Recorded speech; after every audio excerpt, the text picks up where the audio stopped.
It's great. virus. I'll tell you why. I'll tell you why the vaccine mandate was awesome. Do you agree with seatbelt mandates? No, I don't really care for him. What's the Wait, correlation so difference? so yeah, here's a correlation. So in the same way that we obligate people by law to wear a seatbelt if they're driving, because it significantly reduces the likelihood that they'll lose their life if they're involved in a car accident. In a very similar circumstance, we should mandate people by law, in my opinion, to get a vaccine for things such as COVID or related viruses, because it significantly reduces their chance not only of dying if they get COVID, but also reduces their chances of getting like negative outcomes and side effects. Okay, sorry, or just like it lessens the symptoms. There's a good way to put it. And then additionally reduces the likelihood that lives around you are at risk for the same thing. So, I mean, if you agree with legislation that would require people to wear a seatbelt if they're driving, I see no reason why you disagree with the vaccine mandate. Well, Now about the actually, I mean, second, listen, you when know, I you're know you got a forcing response. mRNA, because all you're doing is giving someone a fake version of the virus that their body creates because it's mRNA vaccine. When I have natural immunity, why should the government, specifically Kamala Harris and Joe Biden, tell me you have to get this vaccine in order to work Wait, and did you have complete to my get it? livelihood? No, hell no, I didn't get it. Okay, so then how did the mandate affect you? I had to leave my job for it. Oh, what job did you have to leave? I worked in the hospital. Oh, Yeah, and I had natural immunity, and I was walking oh in the my C19 God. rooms. Oh my I was God. I'm so walking in the happy you left your C19 rooms for a job. whole year I'm and a so half happy you left your before the job. vaccine. It's all Honestly, right. I live if in I Florida was your now, so boss, we're I would good. have fired you. Yeah, well, you ain't no one's boss. So I don't know what that has no correlation with that. So you know who And is fired? Kamala Harris. about the second point about 2A. So did you know that Donald Trump passed red flag laws under his presidency, which was some of the most monumental gun control that we've had in modern U.S. history, alongside bump stock bans. He also said that we need to take people's guns first and then give due process second on an interview with Mike Pence in 2017, right? And it is the case that he Yeah, when it called for comes to termination of multiple deaths. articles found in the Constitution, and then he said he even wants to imprison people for burning the American flag that is covered under the First Amendment, ruled so by the Supreme Court in the 70s. So if you're a true American patriot and you uphold the Constitution, here's my question to you. Why would you ever want Donald Trump? It has nothing to do with me being a patriot. At the end of the day, Donald Trump never passed any type of legislation banning a specific weapon. He Did banned an Biden have? attachment with the bump stock. I'm telling you that Kamala Harris literally said that she wanted to. Yeah, Angel, thank you she's for the fired. I could $5 care on less that. about her name. Former Vice President Harris, pretty soon. Yeah. So, Wait, anyways, former Vice President Harris in pretty 2 soon. months she'll Wait, be I have a former question. Vice President Harris. Who I is your cannot vice wait. president? What? Who is your vice president? I know Donald Trump's the 46th president. No, no, no, no, no. Who is your vice president, sir? I said in 2 months she will be my former vice president. So Who is anyways, your vice president today?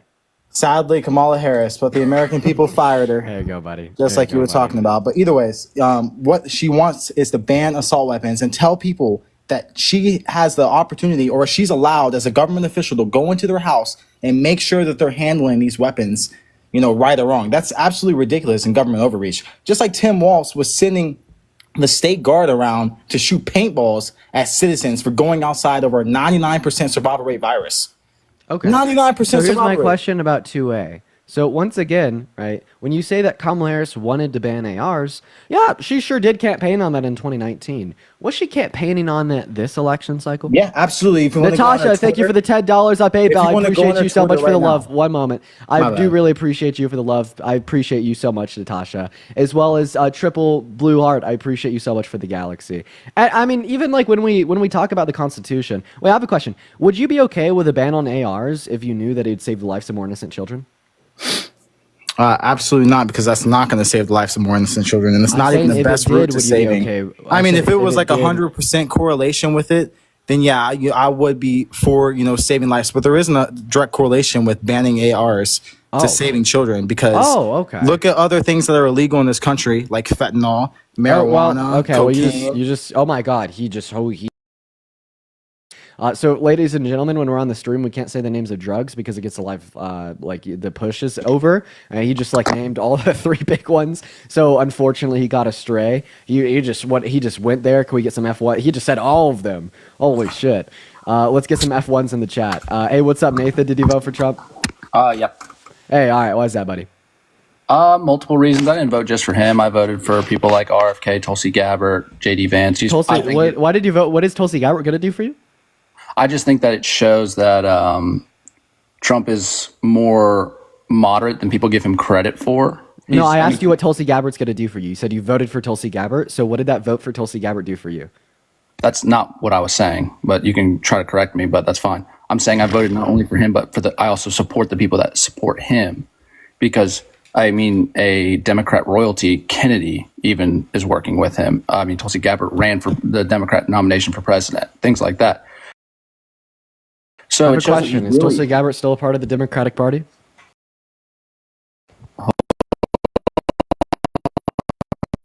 You're lagging. What? Is Tulsi Gabbard still a part of the Democratic Party? Not anymore, no, but she was. It just shows that. Is RFK still a part of the Democratic Party? Has he dropped his affiliation? Yeah. So here's the thing. Or is he just working with he Trump? dropped out of the Democratic Party, and then he started running as an independent, and then dropped out. So here's my thing. So when you're saying that like Trump is going to be moderate because we have these Democrats that support him, I could just simply say this. Let's talk about the Republicans that served with him on his last administration that no longer support him. Right, 42 of his 44 former cabinet members no longer support him today, including his former VP Mike Pence, that specifically no longer.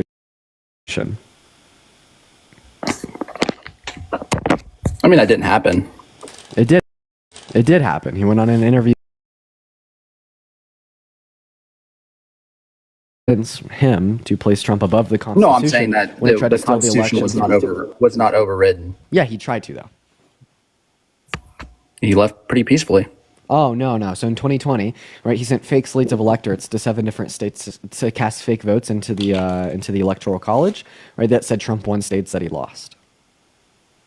Investigating different than trying to. Did you go away?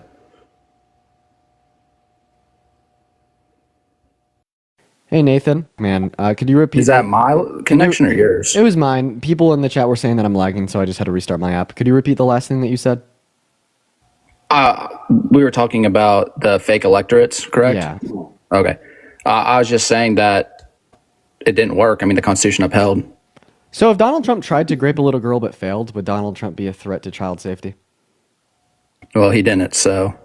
Okay, well, you're going to engage in my question, because, that was a very straightforward question, right? And the answer is he didn't, so is not an answer. Sorry, what'd you say? If Donald Trump tried to grape a child but failed, would he be a threat to children? Yes, it would be a threat, but he hadn't, so. So if Donald Trump tried to stage a coup to overthrow democracy and rig the outcome of an election to install himself for a second term, would he be a threat to democracy? He did a really bad job, don't you think? Can you answer my question? Like Nate, I don't know if you know how these debates work, but I'm not one of those people to just let you muddy the waters and not answer questions because you're in a losing position with a losing argument, right? I will hold you to actually answer the questions that I'm asking here, right? And I will just simply in this case, I'll just ask it again. So if Donald Trump tried to overthrow democracy with the use of fake votes in Congress to nullify the voice and the vote of the people by installing himself for a second term, would he be a threat to democracy? Zoe, thank you for the $5 on PayPal. That is the first donation of the day. If that's what actually happened, yes, but it didn't. So. No, it did happen. It did, right? Because he sent fake slates of electorates to 7 key swing states that he lost to Biden in 2020, right? And then he had them create fake certificates of ascertainment, which is essentially the vote of the state ordained by the governor's office that determines who gets the votes inside of the Electoral College from the given state. And then he had those fake certificates of ascertainment sent with the fake slates of electorates into Congress on January 6th for Mike Pence to accept and ratify as real, installing himself for a second term.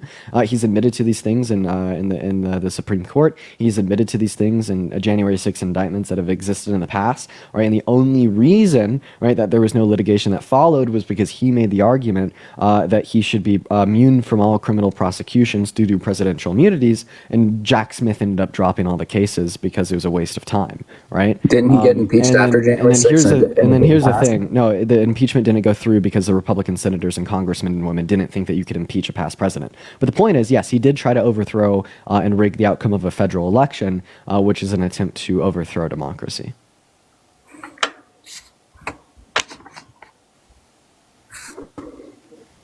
I just don't think it was.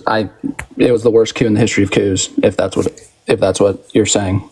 I mean, yeah, it was pretty bad, right? Because totally relied on Mike Pence, right, certifying those votes as real, and that was the last thing that he had to get passed. And Mike Pence didn't. Mike Pence upheld the Constitution, and he showed patriotism for the first time in his goddamn life. And honestly, Mike Pence will probably don't go think down he- in the history books as a good person. You But don't think he was a would you patriot now before that? agree that Donald Trump is a threat to democracy because of his attempted coup to change the outcome of the election in 2020? I don't agree that he's a threat to democracy because he left the White House peacefully. Okay.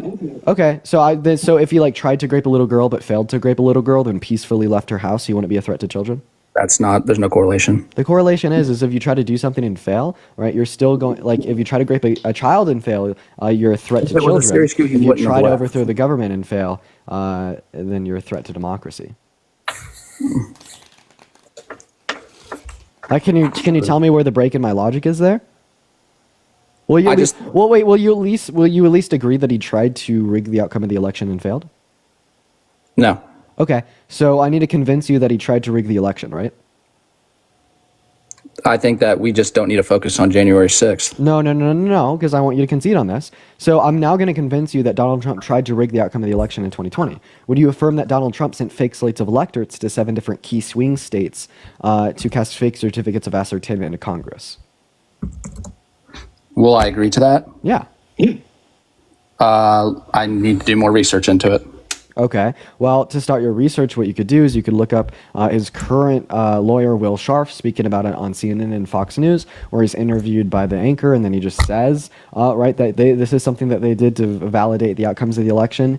You could look up like the court documents from the Supreme Court where he admits to these things. You could also look at our government archives and see the emails back and forth between the state governor's office and Congress on January 6th, where the governor's offices are warning Congress about Trump's false certificates of ascertainment. And you could see the legal arguments made in the past January 6 indictments into the Supreme Court. Well, Will Scharf and the rest of Trump's legal representation make the argument that these were all an official act of Trump's presidency, thereby he should be granted criminal immunity. We could also consider the fact that Rudy Giuliani and John Eastman, his former personal attorneys that helped him with this plan, both lost their law licenses, admitted to every single thing I've just said in court as well, right, and are also seeking criminal immunity. So, I mean, if everything I just said was true, would you affirm the fact that he tried to send false certificates of ascertainment into Congress stating that he won states that he actually lost?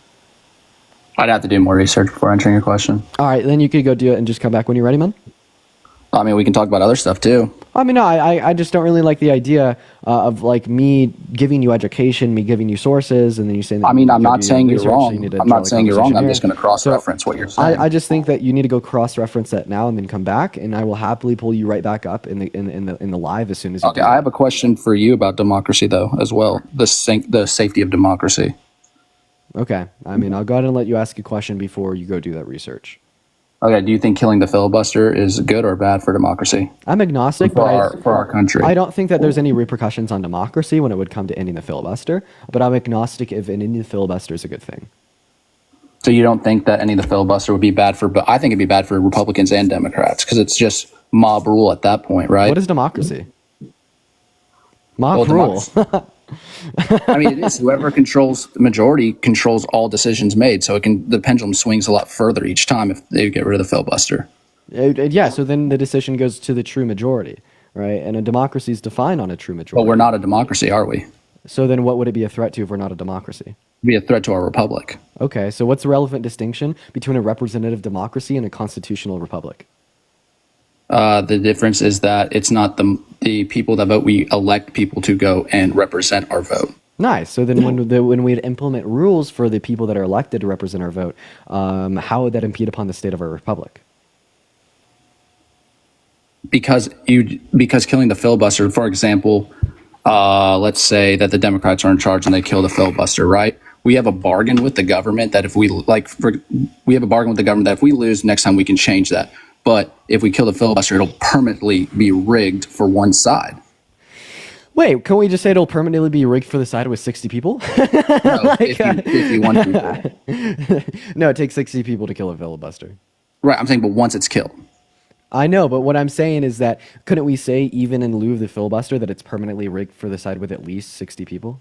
Like, that's my thing. Like, I think that you can make an argument that the filibuster is good. I don't know what that argument would be. But I think it's good for don't both think sides. but I don't think that you can make the argument that it's a threat to a republic or democracy. Like, I'm sure, like, I'm going to be honest, Nathan. I'm sure that there's a good argument out there for the filibuster. I won't think lie. I bet there is. it destroys the but I bargain that feel we like have that with good the government. argument has nothing to do with democracy or a republic. Well, I think it kills the bargain that we have. I don't think so at all. I think the bargain that we have with the government is we elect representatives to do what we want in Congress, and in fact, the filibuster would impede upon that bargain because now you're introducing a third variable into the equation insofar as how the it's a decisions check are made on the by the balance. representatives.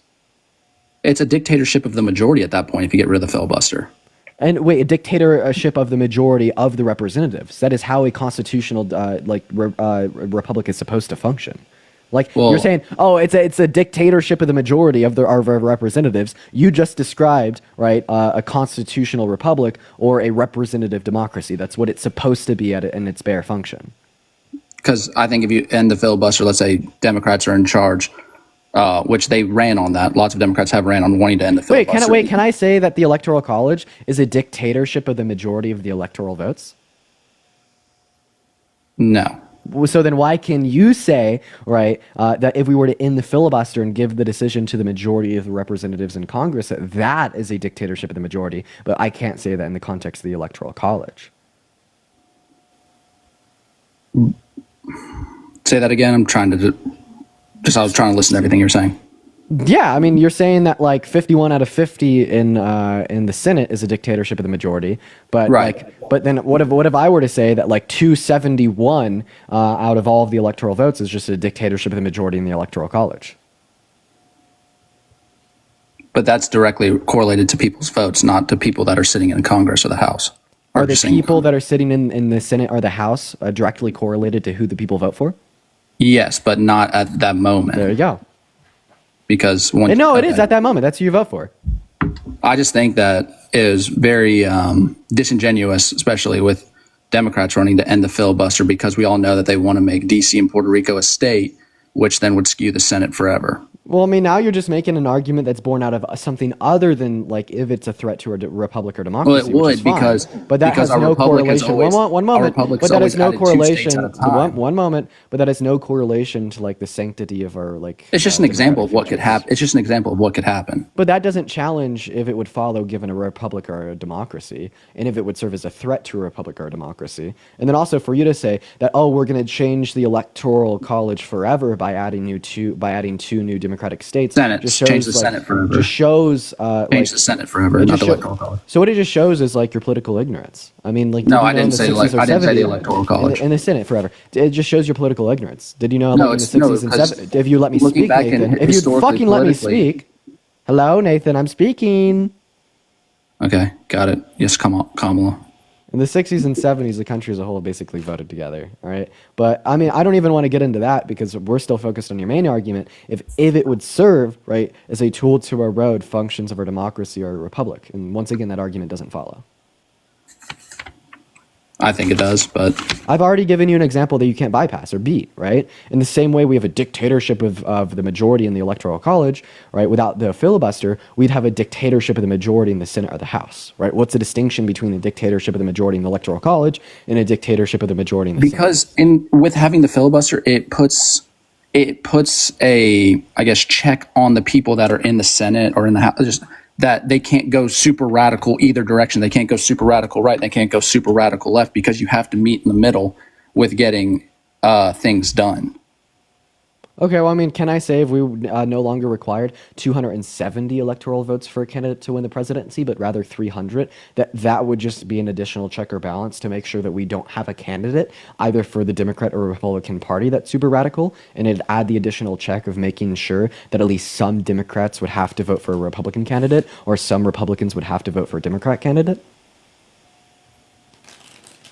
Do you see like a correlation there? Well, no. You do. I know. The that you just gave me demonstrated to me that you absolutely see the I had to correlation. think about what you were saying. I know, but like the fact that you kind of had to think there means that I know you see the correlation. I mean, I don't really see it, but I did have to think about it. You're really good at building a defense and things like that.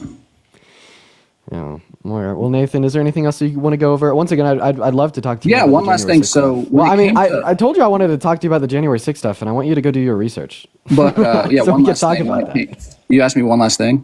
You said one What, last thing. what do you want to talk about now? Yeah. So I also think that it was pretty disingenuous for the Harris campaign to run on AB the way they Nathan. I did, appreciate you for the love. because I just don't see how legally they could have got a national AB, like Roe versus Wade, back in, I guess, essentially back into effect. Yeah, so like the argument was never that she was gonna like overrule a Supreme Court decision. But that's what a lot of people thought. Well, I mean, yeah, it's because of the wording. We're going to restore Roe v. Wade. But like, I mean, I will, that's what the Kamala Harris campaign said. But restoring Roe v. Wade was really just passing congressional legislation with the same protections offered under Roe v. Wade.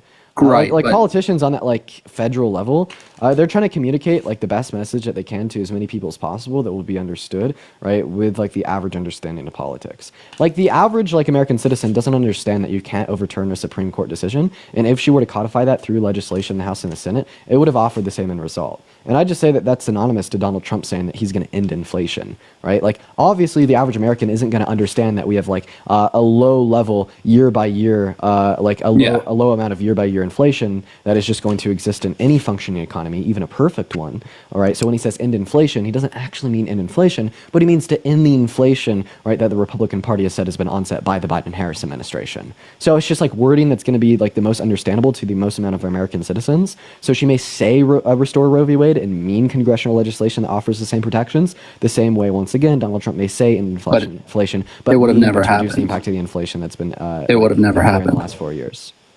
Caitlin, thank you for the $5 on Being PayPal. politically, Appreciate you for the love. if we just think about it, you knew that the Republicans were going to win the Senate, we were going to win Ohio, we were going to win Montana, we were going to win West Virginia with Joe Manchin retiring, so it was never going to pass. So why was it even an issue to run on? Because it wasn't going to happen. Wait, are you saying? Wait, how do we know that the Republicans were going to win the Senate and the House? Okay, well, West Virginia, every single county's voted red in the last 3 elections, I believe. So you knew you were losing Joe Manchin's seat, correct? Well, I don't know who Joe Manchin is, and I didn't know Joe who he was in the Manchin, seat. yeah, was senator from West Virginia. Wait, can you just say this with any of Kamala Harris's proposed policy? I'm sorry, what? You could just say this with any of Kamala Harris's proposed policy.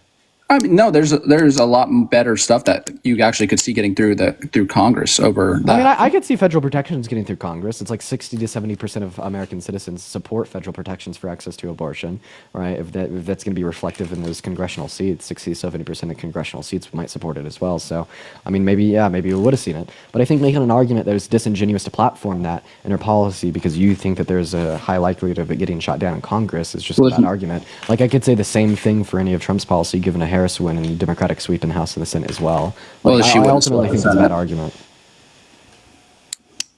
She wouldn't have swept the Senate. It I'm was just saying about- that's really easy to say in like hindsight, right? But Well, like given the Ohio was campaigns that 10. existed prior, Ohio was like, I'd even say if you that'd be a don't hard count the swing argument to make. states, Ohio is a 10 plus R state. Montana is a 10 plus R state. And West Virginia is a 10 plus R state. There you go, 51-49 right I there. mean, in the we know that Republicans have shot down his policy in the past, like his border wall when he first got inaugurated in his first term, and that Biden has been able to get more policy passed with a worse split in Congress than Donald Trump had for his first 2 years with things such as the infrastructure bill. So I don't think it's a disingenuous. Well, didn't he have a argument majority to his first 2 Biden. years? Did he not have a He majority? had a slimmer majority than what Trump had in his last two. Well, it's obvious that you get more stuff done when you controlled both houses. No, I'm saying that Donald Trump had a better majority than Joe Biden did in his first 2 years during Trump's last 2 years. Well, yeah. Well, you saw a ton of anti-Trumpers in the Republican Party, so that's That's my point. That's my point, right? I could say right now that Donald Trump is not going to get any of his proposed policy passed, and his campaign has been super disingenuous because we have a lot of anti-Trumpers in those Republican seats in Congress. There's not very many I appreciate anti-Trumpers you in the left. galaxy. I appreciate you for the love. Thank you There's so not. much.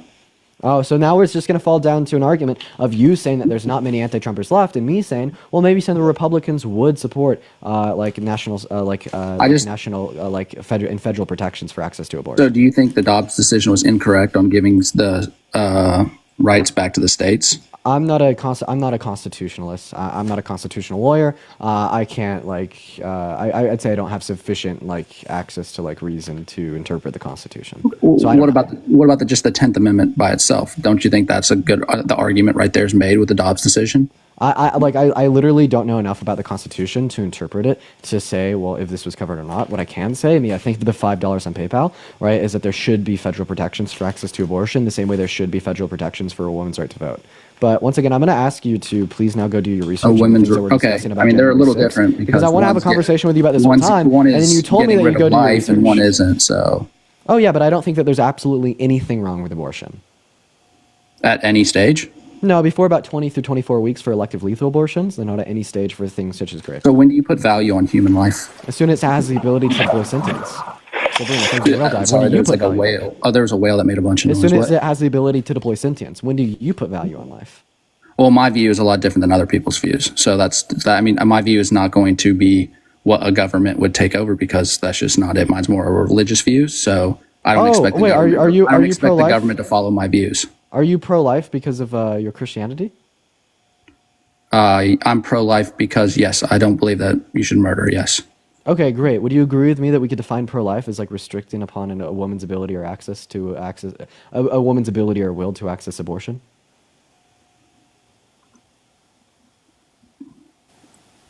Yes. Is God pro-life? Yes. God would restrict a human being's will to partake in an action? That seems very antithetical to the teachings of free will. Well, doesn't he give free will? Yeah, so God wouldn't restrict upon a woman's ability / will to access abortion. You think God likes by our definitions, God is not pro-life. So do you think God is okay, since he's free will, with someone going up to another person and booming them in the face? No, you could say that God thinks it's morally wrong, but given that God wouldn't restrict the will of a woman to get an abortion, and that is how we define pro-life, God's not pro-life. So if God's pro-choice, why aren't you? Because that's just not. I don't see the correlation here. We define pro-life, restricting a woman's will to access abortion. We agree that that's something that God would never do, entailing the conclusion that God's not pro-life. If you're not pro-life, you are pro-choice, meaning God is pro-choice. Because God is pro-choice, no. Why aren't you? No, God's not pro-choice. Just because he gives you free will doesn't mean that he is pro. Well, now you're conflating your terms. Someone. Because pro-life is wanting to restrict a woman's will to access abortion. You could be pro-choice, deem abortion as morally wrong, even deem it as murder, but yet hold the view that we shouldn't be able to restrict the will of women's access to abortion, right? So you're just conflating your terms. Right? Okay, I see what you're saying. So given that God's pro-choice, why aren't you? I see what you're saying. So no, I think God is not pro. God is pro-life, but I see what you're saying, and like I said, so God advocates for restricting the free will of women to access abortion? It's never mentioned, but I would imagine since he's against the M word, can I say that on here? I don't want to get kicked. You could say murder. Okay, I didn't know. So since he's against wait. So if God doesn't think that women should have the will to access abortion, how come women have the will to access abortion?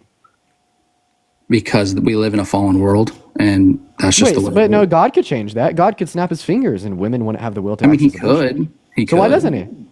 Because he gives us free will, but we also live in a fallen world. But does God want us to have free will? Does God want us to have free will? Yeah.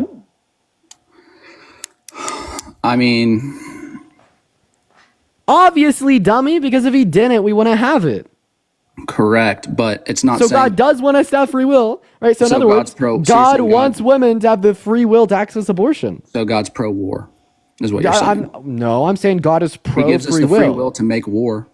Oh, wait, actually, fuck yeah, God is pro-war. He could stop that shit in a heartbeat. But staying in the context of a conversation about abortion. We live in a fallen world where there's evils. Like, that's the thing. Yeah, because God allows them, right? So it is the case that God does think that women should have the will / ability to access abortion because women have the will / ability to access abortion. If God didn't think that women should have the will / ability to access abortion, women wouldn't have the will / ability to access abortion. It's very simple. And Lydia, thank you for the $50 off Vim. I appreciate you for the love, Lydia. Everybody show some love to Lydia down below in the chat. I really appreciate you for the love. Everybody make sure to show some love to Lydia down below. Thank you for the $50. Like I said, also, and Joe, thank you so much for the sports car. I appreciate you so much for the love. Everybody show some love to Joe down below. Thank you so much, Joe. You are awesome. I thank you so much. I also W's for Joe. So do you think that God wants and desires women to have the free ability to access abortion? I don't think he wants it, but he allows it. Okay, so wait. So if God allows it, why don't you? Because God knows it's wrong, so I'm going to say it's wrong as well. No, we're not talking about if it's right or wrong. We're talking No, about we what should or are. shouldn't be allowed. It's a morality question. No, it's surprisingly not a question of morality. Yes, Panda, it thank you is. so much for the greetings card. I'm explaining to you how it's not, and I made that abundantly clear, right? And you were just like Okay, so bypassing my words. you're- So I'm you're going to not explain. accepting the I'm fact going to that we explain live in this a to you. fallen world You're where saying that there's God evil in wants this to world. allow women to access abortion. If God wants to allow women to access abortion, even though it's wrong, why don't you want to allow women to access abortion, even though you think it's wrong? Abortion is wrong. God is Claire, against thank you for the $10 on against Venmo. murder, I appreciate but you he for the gives love, people Claire. free Everybody, will. let's But you have spam some W's you for have Claire to in the acknowledge chat. the fact that if you believe that Yeah, man. So I'm just gonna kick you if you do this again you because I'm have to explaining. acknowledge Hey, the fact Nathan, that God gives free. I'm putting you on mute for a reason because you're just being dense. I'm gonna go and explain this to you like one last time. If you don't respond, I'm just gonna kick you. All right? Like you don't really like frustrate me or like give me anxiety. It's just really annoying, right? So like I've already explained to you how you're equivocating between allowance and morality, right? And it is the case that you could say and accept in your internal worldview that acts like abortion is murder, abortion is wrong, etc. Right? But my argument is that God allows women to have the will to access abortion. Okay? And God would actually find it to be immoral to impede upon or ingress upon the will of women to access abortion, right? Given like his ultimatum of ingressing upon these women's free will. So in other words, God is pro-choice. So if God's pro-choice, why aren't you? And I mean, if you just go back to like the argument that, oh, murder, murder, murder, and disregard, right, like the more philosophical argument that I'm giving insofar as allowance to will, right? Well, I'm just going to kick you and move on. Because you dropped my views by about 1,000 because of your denseness. Everyone in the chat Because knows we live in a fallen world, and if you accept the reality of God, you have to accept the reality that we live in a fallen world. Yeah, but like the whole state of like the fallen world does not impede upon my argument of what God finds. It does because there's evil in this world. Yeah, but the statement "there's evil in this world," right, doesn't impinge upon the fact that there's that God finds it permissible to allow women to have the will to access abortion, right? Like I could give you this in a premise by premise argument, and you'll actually have to reject the premise in order to like say that the conclusion is false. So like the first premise would be God finds it permissible to allow women the will to access abortion. Do you accept that premise? I don't think God approves of abortion. He gives us free will. So now I'm just gonna. You can leave now, Nathan, because Your that wasn't parents what gave I you said. free. Do your parents? So I mean, I just wanted to clarify. The first premise wasn't does God approve of abortion. It was does God find it permissible to allow women to access abortion. Do you see those two statements as identical, or do you see those two statements as distinguishable? Like I mean, like you're just being dense on purpose now, buddy. I'm not. Okay, so do you find those two statements as identical or different? I think that you're conflating it. No, you're actually the one making the conflation. So answer my question. Do you find those two statements as identical or do you find those two statements as different? I think that you're saying that God is okay with abortions because so I'm like literally asking you a very direct question. Do you find those two statements as identical or do you find those two statements as different? Nathan, identical or different? So impeding on women's rights to choose. No, I'm going to go ahead and give you the two statements again. Does God finds it permissible to allow women the will to access abortion, and God thinks abortion is murder? Are those two statements identical or different? Are they identical or different? Yeah. In your view, they're different. Yeah, that's the answer you're looking for. Okay, so you're saying that they're not different in your view? So I just think that you're not. I'm gonna kick you. Everybody, just give us a minute to get our next guest up. We're gonna get like that mess out of here. Hey, what's going on? Did you vote for Trump? Oh shit, my bad. I'm not supposed to be on here. No worries, no worries. If you do want to support me, my Venmo as well as my PayPal are my bio. A lot of people in the chat are saying that like that was insane. Yeah, that was insane, you guys. That was insane. We get insufferable guests like that like every so often. When I first started to do these debates like every day, right? Like I would obviously get like fucking amped at people like that, and I'd get really angry because of how dense they're being. But like the optics are like literally so much better when you don't get angry, amped, or upset, and you just let their delusions be so clear. What's up, Brady? Did you vote for Trump? Hey, Dean. No, I didn't, but I have a couple of like arguing points that come from Trump supporters, and I was How old wondering are if I could play. I'm 18, or sorry, I'm 20. I don't know why I said 18. 2004. Okay, saying that you're 18 was pretty wild. We're gonna look to talk to people that do support Trump. I do appreciate you for coming up, man. Hey, man, I know you voted for Trump. Do you think that Trump will be good for America? Yeah, I do. All right, buddy. Why is that? I just think he's the stronger candidate. I think he's a weaker candidate. I think I think only weak men. Riley, thank you for the animal ban. I really appreciate you for the love, Riley. Everybody show some love to Riley down below. That's very kind of you. I think only weak men grape women. Only weak men sexualize little girls. Only weak men advocate for policy that will ultimately lead to greater income inequalities. Only weak men would do those things. Only weak men call for like total shutdowns of like a particular religious group to come into our country. Only weak men, right, capitalize on like white people's prejudice towards like migrants and say that undocumented migrants are like violent to an exponential degree, but then destroy and torpedo legislation that would have added more border security so the crisis could continue, so you could only capitalize on their suffering to a higher degree. Only weak men do those things. I gotcha. Yesterday I was watching your live when you were talking about, women and men better leaders. Let me ask you a question. A father and a son are driving in a car.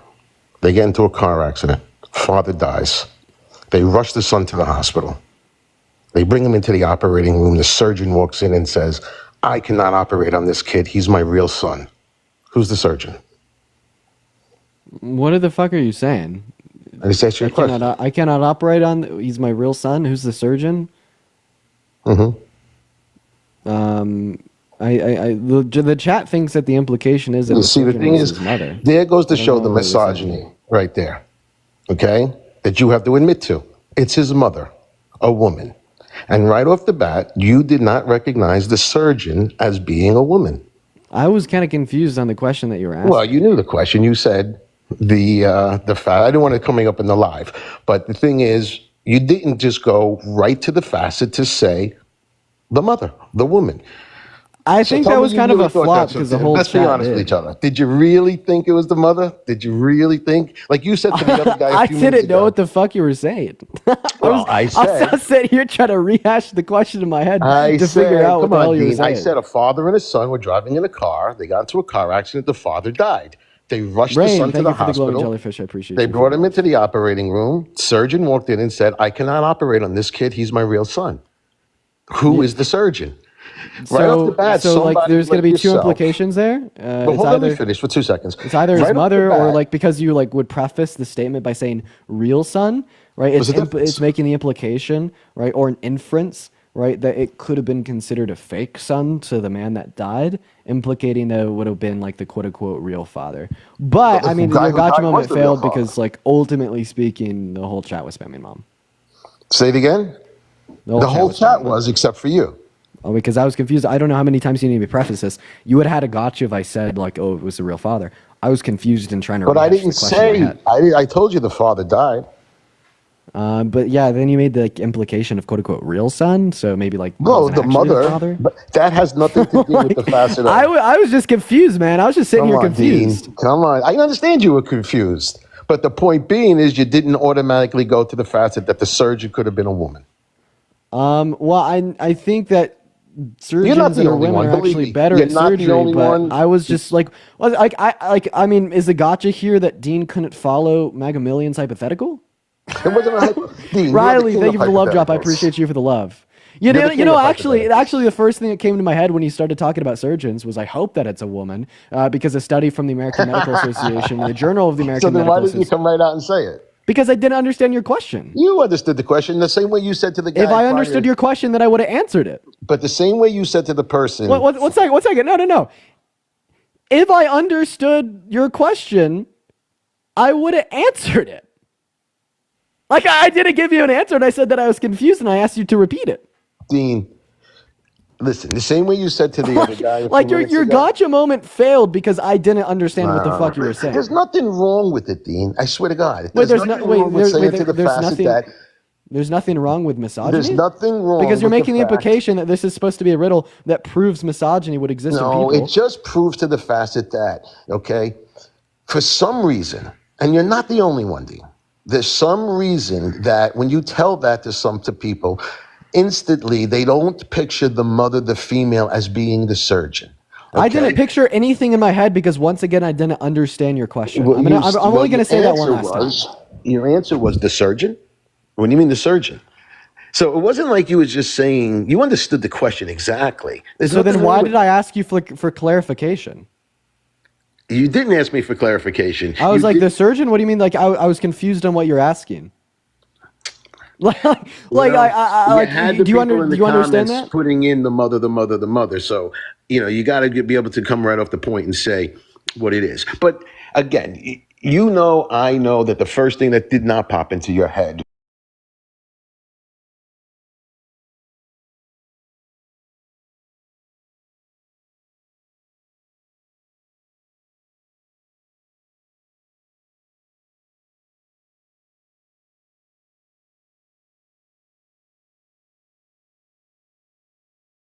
Over 6 continents in the last 20 years, right? And what Right. that proved is although women only account for 15% of surgeons, right, it is the case that if you're operated on by a woman compared to a man, that you're less likely to experience negative postoperative outcomes or die as a result of your surgery, right? So it is a case that I was hoping that it would have been a woman because the kid would have been much better off.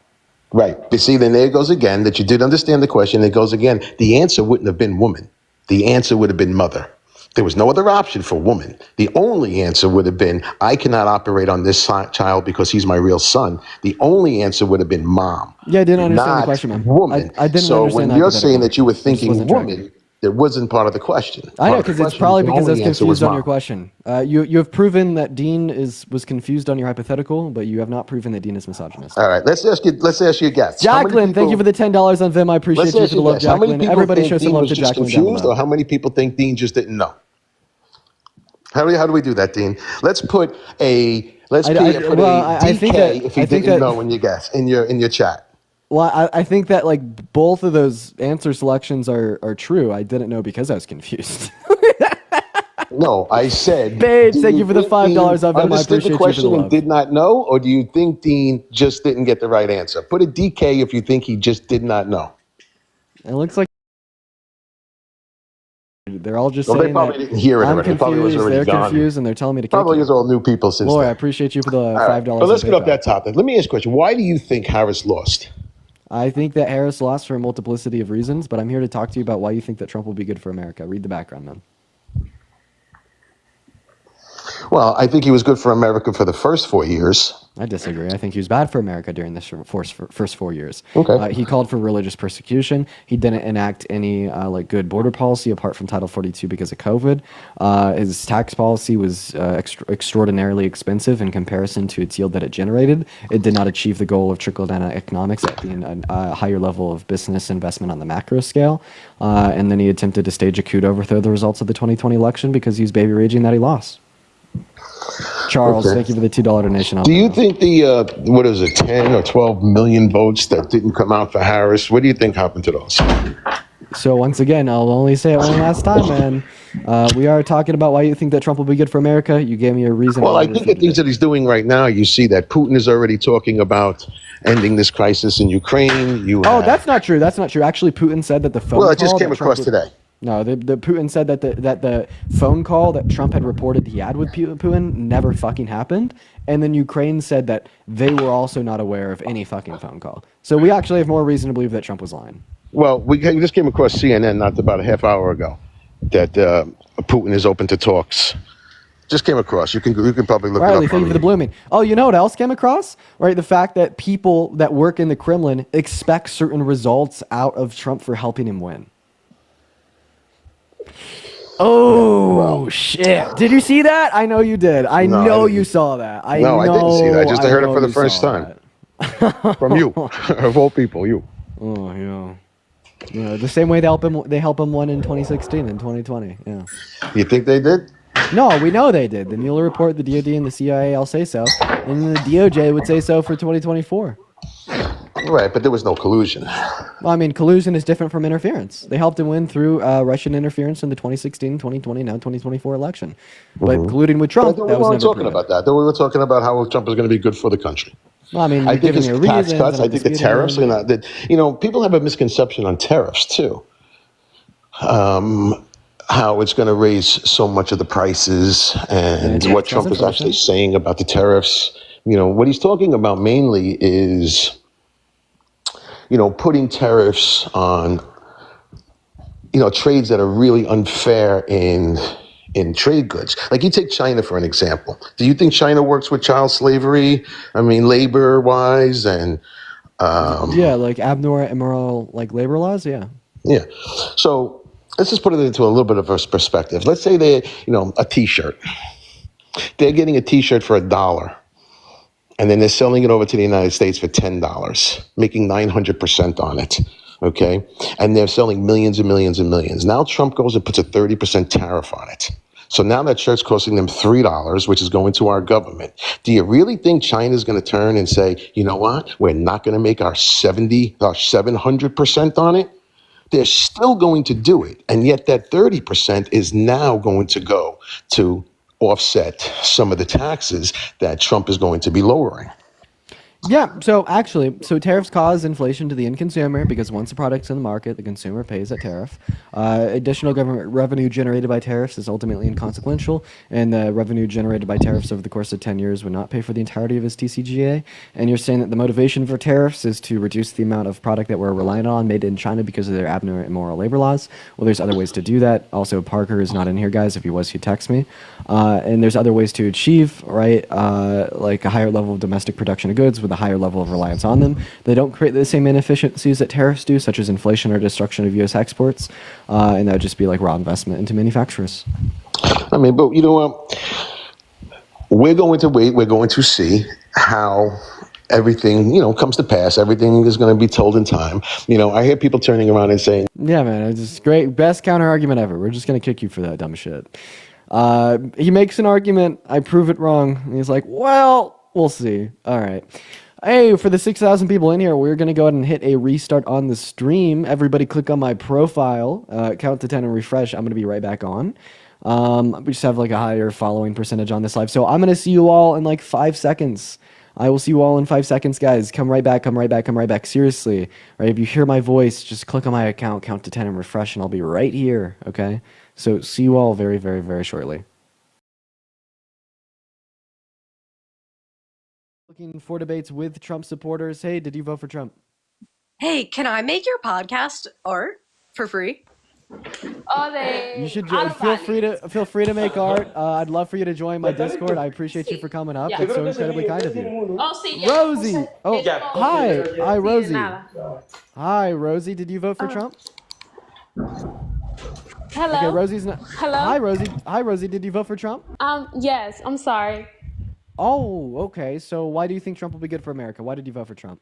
Honestly, I just I'm a Christian, so it's like more towards me. So that's exactly why. You voted for Trump I know because he you're had a his Christian. past that he's been doing, the allegations and the stuff, but yeah, it's just more, and I don't really. And honestly, I didn't like the more in line with Christian value. Do you mind if I ask you a question, Rosie? Yeah. Great. So, big Christian value here, helping those out that are more needy than yourself, helping the poor. Psalms 32:14, right? For those that like help the poor, provide to the needy, will be given glory in the kingdom of God. Same, message spread throughout the gospel. Yada yada yada. My question for you is: can you name one piece of legislation passed through Congress by a Republican ever designed for poor people?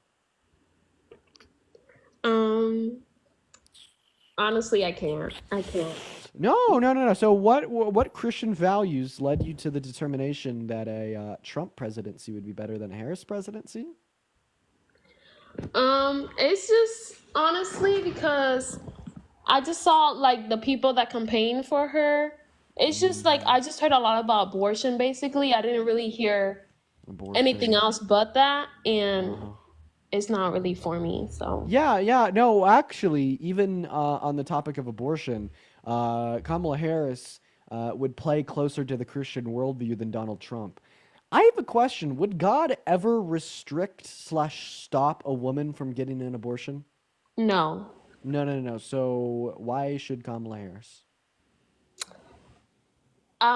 She's. I mean, See what I mean there? So it's like, what would Jesus do, right? If Jesus would never restrict or stop a woman from getting an abortion, maybe we shouldn't either. And when Donald Trump I advocates wouldn't. for restrictions to stop women from getting abortions, maybe he's actually further from the Christian worldview than Kamala Harris would be, because at the end of the day, Kamala Harris is just doing what God would do. I mean, how could you, as a Christian woman, ever condemn Kamala Harris or any Democrat advocating for federal protections for access to abortion for simply doing what Jesus would do?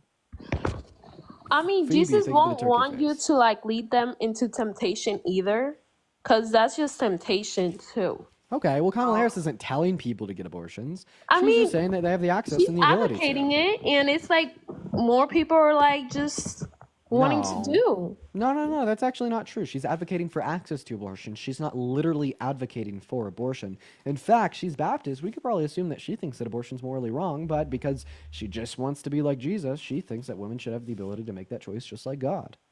Right? And if simply giving, right, American women and girls the choice to get abortion is advocating for falling into temptation, well, when God gave Adam and Eve the tree of knowledge and free will, was that him advocating for humanity to fall into sin? Well, it's free will too, so There you I go. mean, So at the end of I the day, mean, no. And the according to the devil's here worldview, Kamala too. Harris is not, right, advocating for people to fall into temptation. She just wants to give women access to abortion, similarly to how God wanted to give Adam and Eve access to the tree of knowledge. And, I think this is very ironic, right? Because I feel like the modern day Christian movement is just so far away from the teachings of the gospel. I think any good Christian would have voted for Kamala Harris, and that's undeniable, especially when we start to consider other things like the fact that Donald Trump is a 34-count felon, adjudicated rapist who sexualized little girls, boasts about grabbing a woman by the P word, called all black people lazy, denied housing applications to black people because of their race, tried to religiously persecute and shut down all new Muslims from entering into our country during his first term, right? And then even called for the termination of articles in the Constitution and tried to coup and overthrow the results of the 2020 election. I don't see how anybody, but especially Christians, could ever vote for Trump. And Tessa, thank you for the $20 on Venmo saying Happy yeah, Taco you have Tuesday. a point. Thank you for the love, Tessa. I I have appreciate friends that. who voted who are Christian who voted for her too. So I really can't see the fair argument there. So yeah, I just wanted to come up here and just say why I did it. So Awesome. Well, Rosie, I appreciate you for coming up, and I hope that you have a good rest of your day. you too. Have a good one. We're going to move on to our next guest. Everybody make sure to show some love to Tessa down below in that chat. We're going to move on to our next guest, so everybody just do give us a minute, guys, and make sure that we're double tapping away on that phone screen as well. Phoebe, hi, hello. Did you vote for Trump? Oh my gosh. Wait, I did not think you were gonna accept it. No, I didn't. I just want to say hi. Hi, Phoebe. I hope that you're doing well, Phoebe. We're going to move on to our next guest. Everyone say hi, Phoebe. You know what? She's honest. She's open and honest. Okay, I'll take it. Hello, sweet. Do you think that Trump would be good for America? Did you vote for Trump? Yeah, you got to go check on that fire alarm, man. Okay, I think Sweet's going through something right now. I'm kind of worried about Sweet. Victoria, thank you so much for the $2 on Vim. I appreciate you for the love. Hey, Oh, hi. hey. Hi, did you vote for Trump? Sorry, I had my computer in the other room. I didn't realize that you clicked on me. No worries. Did So, oh, okay. No, I didn't vote for Trump, but I do want to ask you something about the whole God thing. Please don't kick me. Hang on.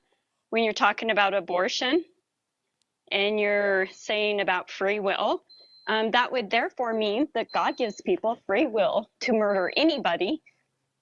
So then we have the right to hold them accountable, correct? Oh, fuck. It does give the implication that the whole criminal justice system makes no goddamn sense. And that, I mean, Right. Yeah, that's just a critique of Christianity because you're right. But I think that we could kind of reorder it in a way that just critiques a pro-life worldview. Okay. Malin, just thank you for the wanted to $15 on PayPal. I to appreciate ask you for the love, about that Malin. then, because then he gives people the free will to actually commit murder, and then we can punish them. Sorry, that's my disabled daughter that's getting mad. Sorry. Hey, I appreciate you for coming up. Go take care of your daughter. Yeah, I just wanted to state that. Thank you. I appreciate that. Hey, what's going on? Did you vote for Trump? Do you think that Trump would be good for America? Hi, I just wanted to say fuck Donald Trump and I love you, Dean. Yeah, I appreciate you for the love. Have a good rest of your day. You are awesome. We're gonna move on to our next guest. Everybody, just do give us a minute. What's up? Do you think that Trump will be good for America? Did you vote for Trump? Oliver. Hi. Well, I mean, you have MAGA Mobile, so we're just gonna skip you and move on. I'm sorry, Oliver. I'm sorry. Hello, Alec. Did you vote for Trump? Do you think that Trump will be good for America? Yeah, I did, and I have to go after that guy. That's not right. All right. Yeah, I did So vote yeah, for Trump. why did you vote for Trump, big guy? I think just the people that are around him, like RFK Jr. came out and he said he was going to do a lot for like making everybody healthy again. I thought that was pretty cool. But I'm in a Mainly, red thank you for the state. $5 on Venmo. Sorry, I'm in a red state, so like I think mostly voted for him like purely out of association, like the repetition of seeing so many like signs for Trump and all that stuff. I'm a super uninformed voter, so I can't go into like depth of why I voted for him, other than the fact that RFK is going to be there.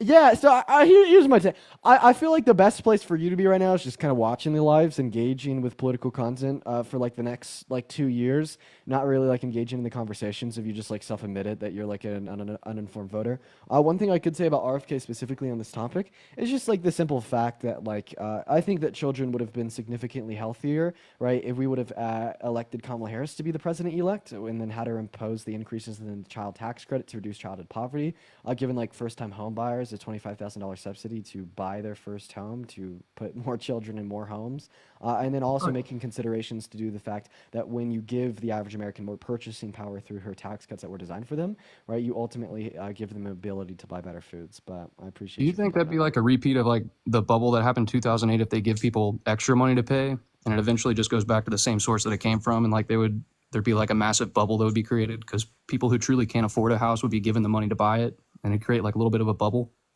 No. So what it would have done, it would have incentivized people to build more houses, and it would have only applied to new houses, and then in the long term, it would have reduced the overall, the overall prices of houses as we'd see the demand diminish because of, like the cessation of the $25,000 tax credit. Okay. One thing I did want to like discuss a little bit was the part from like on the media, they were like super biased towards Kamala, and just like it seemed like all of the media kind of hated Trump and like hated on him a little bit. Do you think that's an issue of like corruption? No, I hate rapists. You should too, man. It's pretty simple. Like the reason why we saw more positive media swaying to the left than the right was because the left was more positive than the right. Cool beans. All right, man. Sorry for coming on, waste your time. Thanks for having me on. Appreciate you for coming up. Hey, what is going on, little Debbie? Did you vote for Trump? Do you think that Trump will be good for America? All right, they're not here. We're going to move on to our next guest. Lilja, I appreciate you so much for the $3 on PayPal. You were absolutely phenomenal, man. Thank you so much for the love. We're going to go ahead and move on to our next guest, DJ. So everybody just do give us a minute, you guys. Everybody just do give us a minute, y'all. And everybody make sure that we're double tapping on that phone screen as well. What's up, DJ? Did you vote for Trump? Hello? Hey, man. DJ, Yes, hi, sir. I could hear you, man. Did you vote for Trump? Hello? Yes, sir. Okay, and why is that? Psych, fuck Donald Trump. Hey, good for you, man. Based. All right, moving on to our next guest. If you want to support me, my Venmo as well as my PayPal are in my bio, y'all. We're going to move on to our next guest right now, guys. So everybody just do give us a minute. And Sydney, thank you so much for the $2 on Venmo. You were awesome. Thank you for the love. We got our next guest loading in right now. I see everybody spamming Nad Parker. I mean, we'll probably both do our solo streams for a bit. But I want it down if like one of us ends up rating the other here shortly. What's up, Angel? Do you think that Trump will be good for America? Did you vote for Trump? Yeah, I voted for Trump. I think I'm a pretty uninformed voter, but the problem is that Angel, then I just recommend you stay watching. Angel, I promise I could help you, but like similar to the last guest, when you just kind of come up here and say that you're uninformed, I feel like literally the best place for you to be is just watching the live. But I do appreciate you for coming up, man. And I appreciate you for the money gun. I feel like talking to like people that like. Hey, what's up? What's up, Ryan? Did he vote for Trump? Okay, Ryan's just not here. We're going to move on to our next guest. We got Enigma loading up in, y'all, so everybody just do give us a minute. Hey, what's up? Did you vote for Trump? Do you think that Trump will be good for America? Hello? Can you guys hear me? Yeah, are you driving? Yeah, but I'm hands-free, I promise. And back in 2020, was that not interference? Yeah, if you could prove that the FBI knew that it was not Russian misinformation and that it was his genuine laptop, it would be interference. It had nothing to do with Russia. It had to do with top officials in the Biden administration withholding information. I believe I was reading an article that Yeah, like I think if you could prove that they knew that it wasn't actually disinformation and they were just operating and they were like genuinely operating in bad faith, that would have been interference. Just like Donald Trump with paying Stormy Daniels to be quiet about sleeping with him before the 2016 election, leading up to his 34 felony convictions of falsification of business documentation, and the interference offered by Russia Today, paying off Republican influencers to push pro-Trump, pro-Kremlin propaganda. Yeah. There was no ties or any evidence suggesting that the Kremlin had any support other than its former. Was it Manafort? The Manafort was already gone by then, so there's no. We also know that like Putin likes Trump because we've leaked Kremlin documents where Putin says that he thinks Trump is easy to manipulate. Then we have evidence right of that at Helsinki where Trump believed Putin's word of mouth over U.S. intelligence. Like Putin's endorsement of Kamala Harris was nothing more than like another way to further sway the American vote away from Kamala Harris because he knows that he's a voice of opposition in our country. Like, are you telling me that this guy's intelligent enough to like become a dictator of Russia and like kill his political opponents and control every asset and facet of his country, but then he's not intelligent enough to know that his endorsement of Kamala Harris will just sway the public opinion further away from her? Come on. I mean, Putin's a sly character. I mean, he's a killer, and yeah, he knows what he's doing. But I think you're not giving Trump enough credit. He's a 3-time. He's won in real estate. He's won with his whatever that show was, Celebrity Apprentice, and now he's president. So I don't know. I've heard you call him a loser multiple times. I don't think anyone that's a loser that would have 3 big accomplishments such as that. He is a loser. If he took the $412 million that he got, makes all of us losers then. If he took the $412 million that he got from Fred and put it in the S&P 500, it was not Fred. It was not $412 million. Really? Yeah. Okay. Well, I mean, so could you give me a source that indicate that? Because any source that you'd be able to find, Political Pro, AP News, would all indicate that he got a $412 million endowment from his father. Actually, directly to the source. Oh, directly to the source. Yeah. So I mean, if you have a direct source, I actually have a question. I might have how does Trump feel about sexually abusing E. Jean Carroll? I believe he denied it. And if you're going to ask me, was there anything that could prevent me from voting for Donald Trump, it would be if either he died or got assassinated, or. Wait, I actually want to ask you a better question. How do you feel about Donald Trump dining with Nick Fuentes and Kanye West? No, I said dying. Dining. Oh, you said dying. Oh, dining. What is that? 2020? Like 2022. He had a dinner with Nick Fuentes, like the Holocaust denier, pro-Hitler. I know. My choice. Yeah, the Virgin, right? Yeah, the Virgin. Yeah, I mean, I certainly wouldn't be doing that. I don't think he knew. But with a lot of things that he's basically had his foot in his mouth. He's misspoke. I don't think he actually knew who Nick Fuentes was. He knows who Ye is. But was that before? Ye has the same fucking views, bro. No. Ye literally has the same views. Was that prior or was that after he came out with the anti-Semitic views? I don't know. That was after and during, and then also for you to say that Donald Trump doesn't know who Nick Fuentes is insane. He does know who Nick Fuentes is. Nick Fuentes was at January 6th, and in fact, like his campaign advisors have spoken about even prior to 2020 towards like having feelings that they can't go the direction they want with his campaign because people will think that they're playing into like the Groypers requests, which is Nick Fuentes' fan base. He's literally like the most infamous white supremacist in America and has been since like 2016. Of course, Donald Trump knows who Nick Fuentes was. And then also, if he didn't know who Nick Fuentes was, he probably wouldn't have allowed him to privately dine with him at Mar-a-Lago. Just saying. Well, Nick Fuentes was Ye's campaign manager. Correct me if I'm wrong. No, I don't know anything about that, but yeah. Yeah, I think even serving as he definitely did know who Nick Fuentes was. Well, I think he knew because he was Fuentes was Ye's because Ye ran in 2020 as president. He was the campaign manager, so I think Trump did know that, but I don't think he knew everything on the side. But so you're saying that Trump didn't know that Nick Fuentes was right? So if I know that Nick Fuentes is a white supremacist, I'll tell you why. I'll tell you exactly why he didn't know because.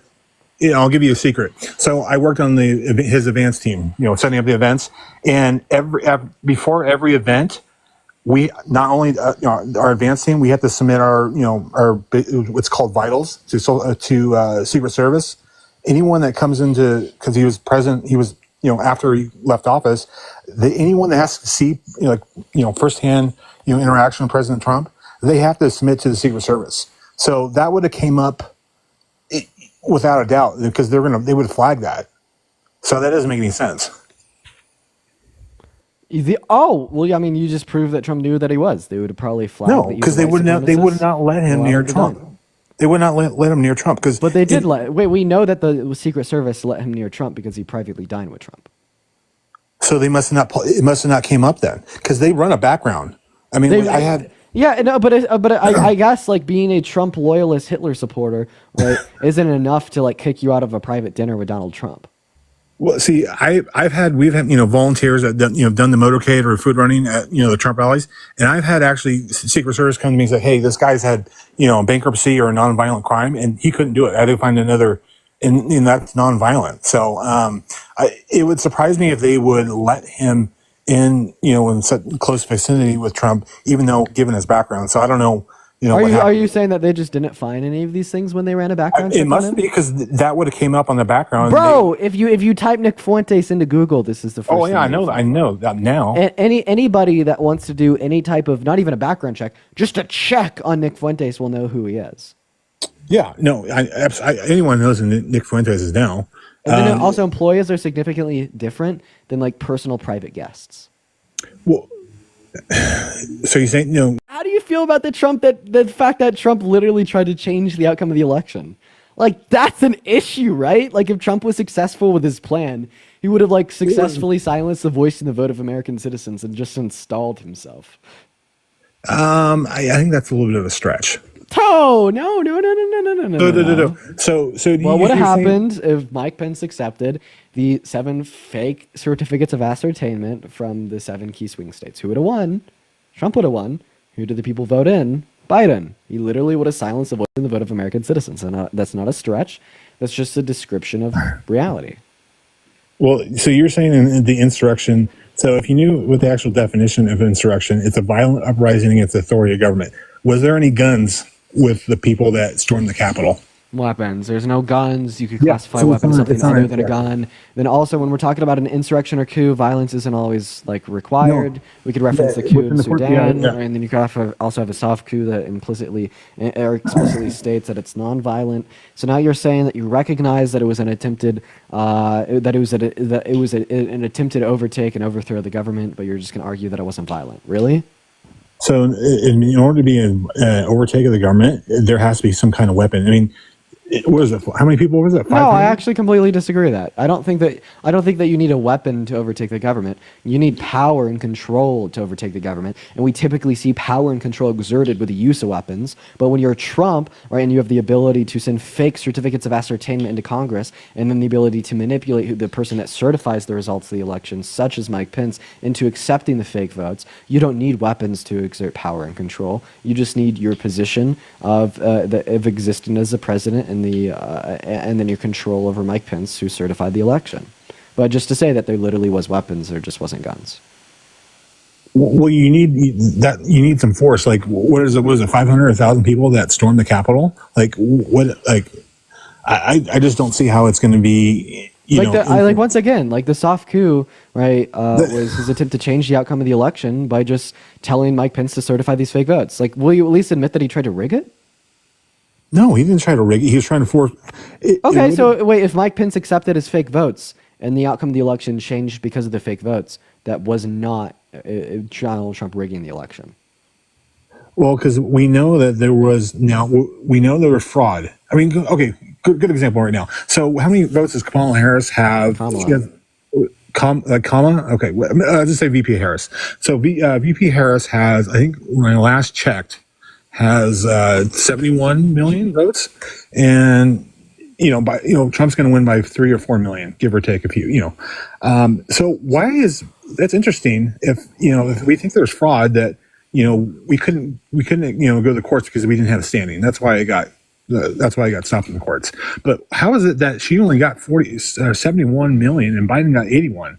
That seems So kind now of you're making the argument that he was actually totally justified in trying to rig the outcome of the election because Biden stole it from him. Come on, No, bro, you I'm can't just be that saying dumb, it right? makes it look pretty suspect No, that no, it doesn't look suspect at all when you consider yeah, the 63 handpicked courts by Trump with 34 Republican judges and 17 judges specifically appointed by him that threw out all of the findings found by his multi-million dollar funded because there election was no integrity standing. board because of the lack of sufficient evidence to prove widespread voter No, fraud that changed the outcome of the no, election. no. And then the best evidence that you guys could find with 2,000 mules, right? The creators of it actually admitted in court that they had no evidence for their claims. Like, dude, you can't make this shit up. No, no, there was Like, no standing. you actually, which means that they didn't have sufficient evidence to prove their claims. What does no standings mean, sir?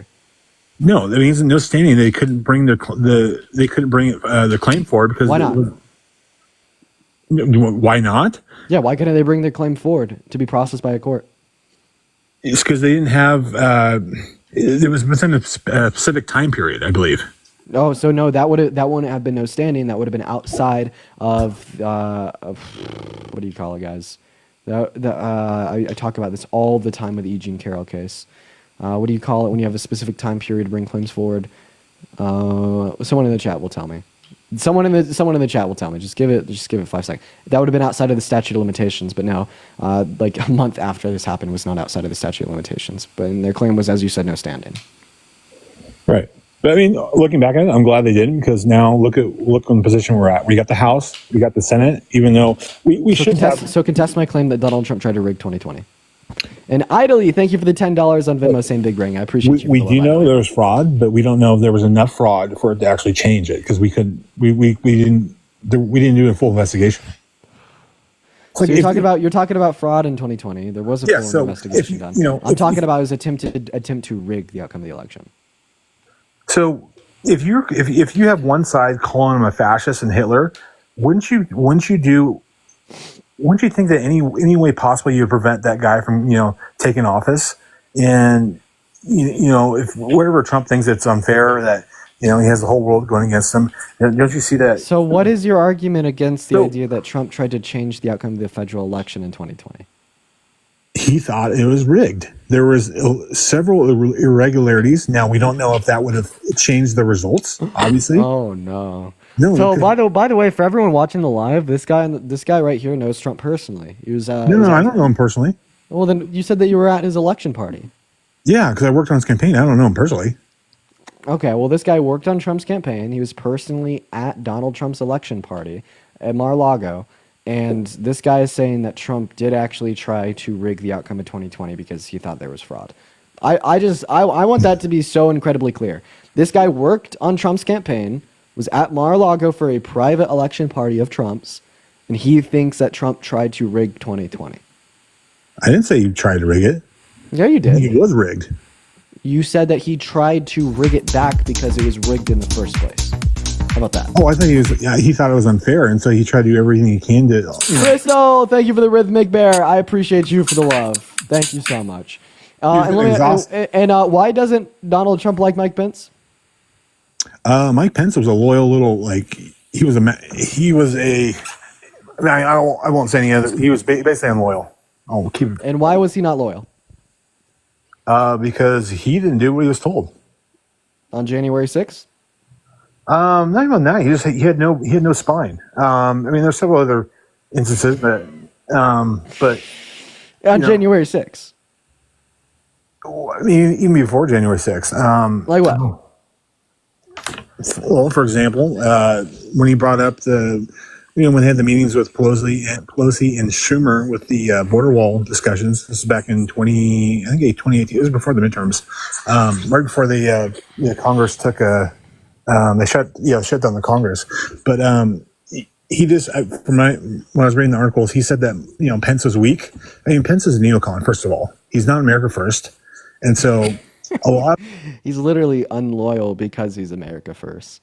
The only non-hypocritical bigot is Mike Pence. Just saying. The only non-hypocritical bigot is Mike Pence. Anyways, guys, we're going to try to restart on the stream. I don't know what's going on. I don't know why we're not sending out. I'm going to be right back, ladies and gentlemen. Just click on my profile. I'll be back live on Vote for Trump, yes. Awesome. So would you vote for an 18-year-old on steroids that can bench press 750 pounds over Trump because he's physically stronger? No, I wouldn't. There comes a lot of factors that need it. You have to be able to speak well. You have to be able to present yourself well. There's other factors that matter. However, if you take Jason, you just debunked your own argument. No, that's not exact. That's not at all what I did. Yes, you told me that the reason that men are better at leading than women is because men are typically physically stronger on average than one moment. So you said the reason that men are better at leading than women is because men are typically physically stronger than women. I then gave you an example of two men, one being physically stronger than the other, and you told me that you'd vote for the weaker man because there's other considerations that you make in determination of who's better at leading, such as mental integrity, right, ability to personalize and communicate with others, et cetera, literally debunking your own argument. No, I didn't even need to sit here and explain to you why physical strength is not a necessary virtue in better leadership. In fact, you just debunked my words. Yourself. You know this is a very complex issue. You know there's multiple points that need to be dissected in order to determine what is a good leader and what is not. There are multiple factors that need a leader, multiple factors to a leader. And so to me, why are men better at leading than women? If you take, obviously, if you're running for president, you're going to be mentally competent. You're going to be mentally competent. Not you're going to be able to present arguments. You're going to be able to stand for a nation. You're going to be able to be a strong-minded person. However, because of that, because the president is the most important job on the planet, obviously, if I take a woman who's mentally strong and mentally capable and able to speak well, and I take a man who has the same ability, however, has the physical presence along with it, of course, I'm going to choose the man. Oh, well, here's your first and fucking big mistake, is assuming that physical strength, matters at all. You'd never be able to give me a position of leadership in America physical prowess based on the basis of physical strength. You've already told me that you don't consider physical strength insofar as why you'd vote for one candidate over another. It's not the only factor, however, it is a factor. What if we had a woman that had a higher level mental prowess and intelligence and strength than a man? Would she be better at leading a country than a man? Honestly, no. There's been terrible leaders So then obviously those aren't considerations that you're making insofar as why you say men are better at leading than women. So let me ask you this question. What are the relevant distinctions between men and women that make men better at leading than women? The physical prowess. Okay, obviously, so you have to be mentally competent and able to lead a nation by the way you speak the language. Okay. So let me ask you this question. So then why would you vote for Trump over the 18-year-old on steroids? Because Trump has the mental aspect to it as well. He's a strong, tall, prowess male, but he also has the mental compatibility, mental competence to lead a nation along with that. But yet the 18-year-old is physically stronger. An 18-year-old's going to lack wisdom. They're going to lack knowledge. They're not going to have the resources available to them to lead a nation. Thank you so much for the Trump has that along with the physical prowess as well. Okay, wait. It's been proven. Here's the only issue in your argument. You're telling me that you would vote for the person that's physically weaker, right? If they have better mental fortitude, right? And this is what I'd say in a comparison about women and men, right? Although it is the case that men are typically physically stronger on average compared to women, right? We would see a higher level of mental fortitude, integrity, communicable abilities, academics, and intelligence, right, present within women compared to men. Right? So I would never classify one gender as being better at leading than another gender, but yet it is the case that using your qualifiers, we'd actually say that women are better at leading than men. I would argue, I'm not saying that obviously it depends on the situation. I'm talking about one situation in total. I'm talking about the president. Obviously with companies, there's going to be certain women that are going to be able to lead a company better than certain men. Because like I said, with the company, it's more strict depending on the mental requirements for the company that you're running. However, as a president, you have multiple jobs. It's not just about presenting good policies. It's not just about presenting the best things for the nation. It's also about trying foreign exchanges. And that's one of the biggest problems in the world we're having now. As you can see, there's 2 wars going on as we speak. And however, we've already seen in the Middle East that they're willing to back down. Once Trump gets in office, they're going to stop. Trump, there was no wars under Trump. You said that there's no wars under Trump? His physical presence, all that is due to his leadership, all that is due to the way he So I speaks. just want to clarify on your misinformation. There was wars under Trump. Let's talk about the Turkish-Kurdish war that was literally started by America pulling out of Kurdistan, telling 60,000 Kurds either stay there or die. We could also reference the Yemen genocide. We could reference the literal proxy war that we had with Russia in Syria, where the U.S. boots on the ground fighting Russian troops, the 65 service members dead, the continued war in Afghanistan, or a self-declared war on ISIS, right? Then additionally speaking here, right, you just told me that we have now people backing down in the Middle East. Are you talking about the ceasefire agreement offered by Hamas? Yes. Yeah, they offered 8 of those under Biden and Harris, and you never gave a damn about a single fucking one. Well, all right, time out. First of all, you can tell Joe. All right. That's a good point, and you did present me some details that I did not know. I'm not a bigot. I'm going to listen to your argument, and those are good things. Like I said, I did not know that about Trump. I thought there was zero conflict in the Middle East. That's something that I did not know, and honestly would have changed my perspective.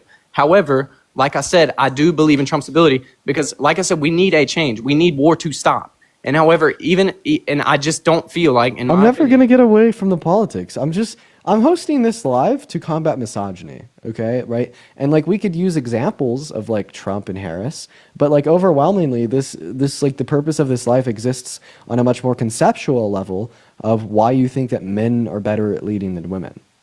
All right. Well, like I said, the main thing I believe, and this is I believe that men are more logical in their decisions. I believe that men are going to be less emotional. I believe that they're going to make decisions based on pure logic. As women, like for example, are we going to deny the fact that women are more emotional than men? Are we just going to act like this isn't real? Yes. Actually, we are going to deny that fact.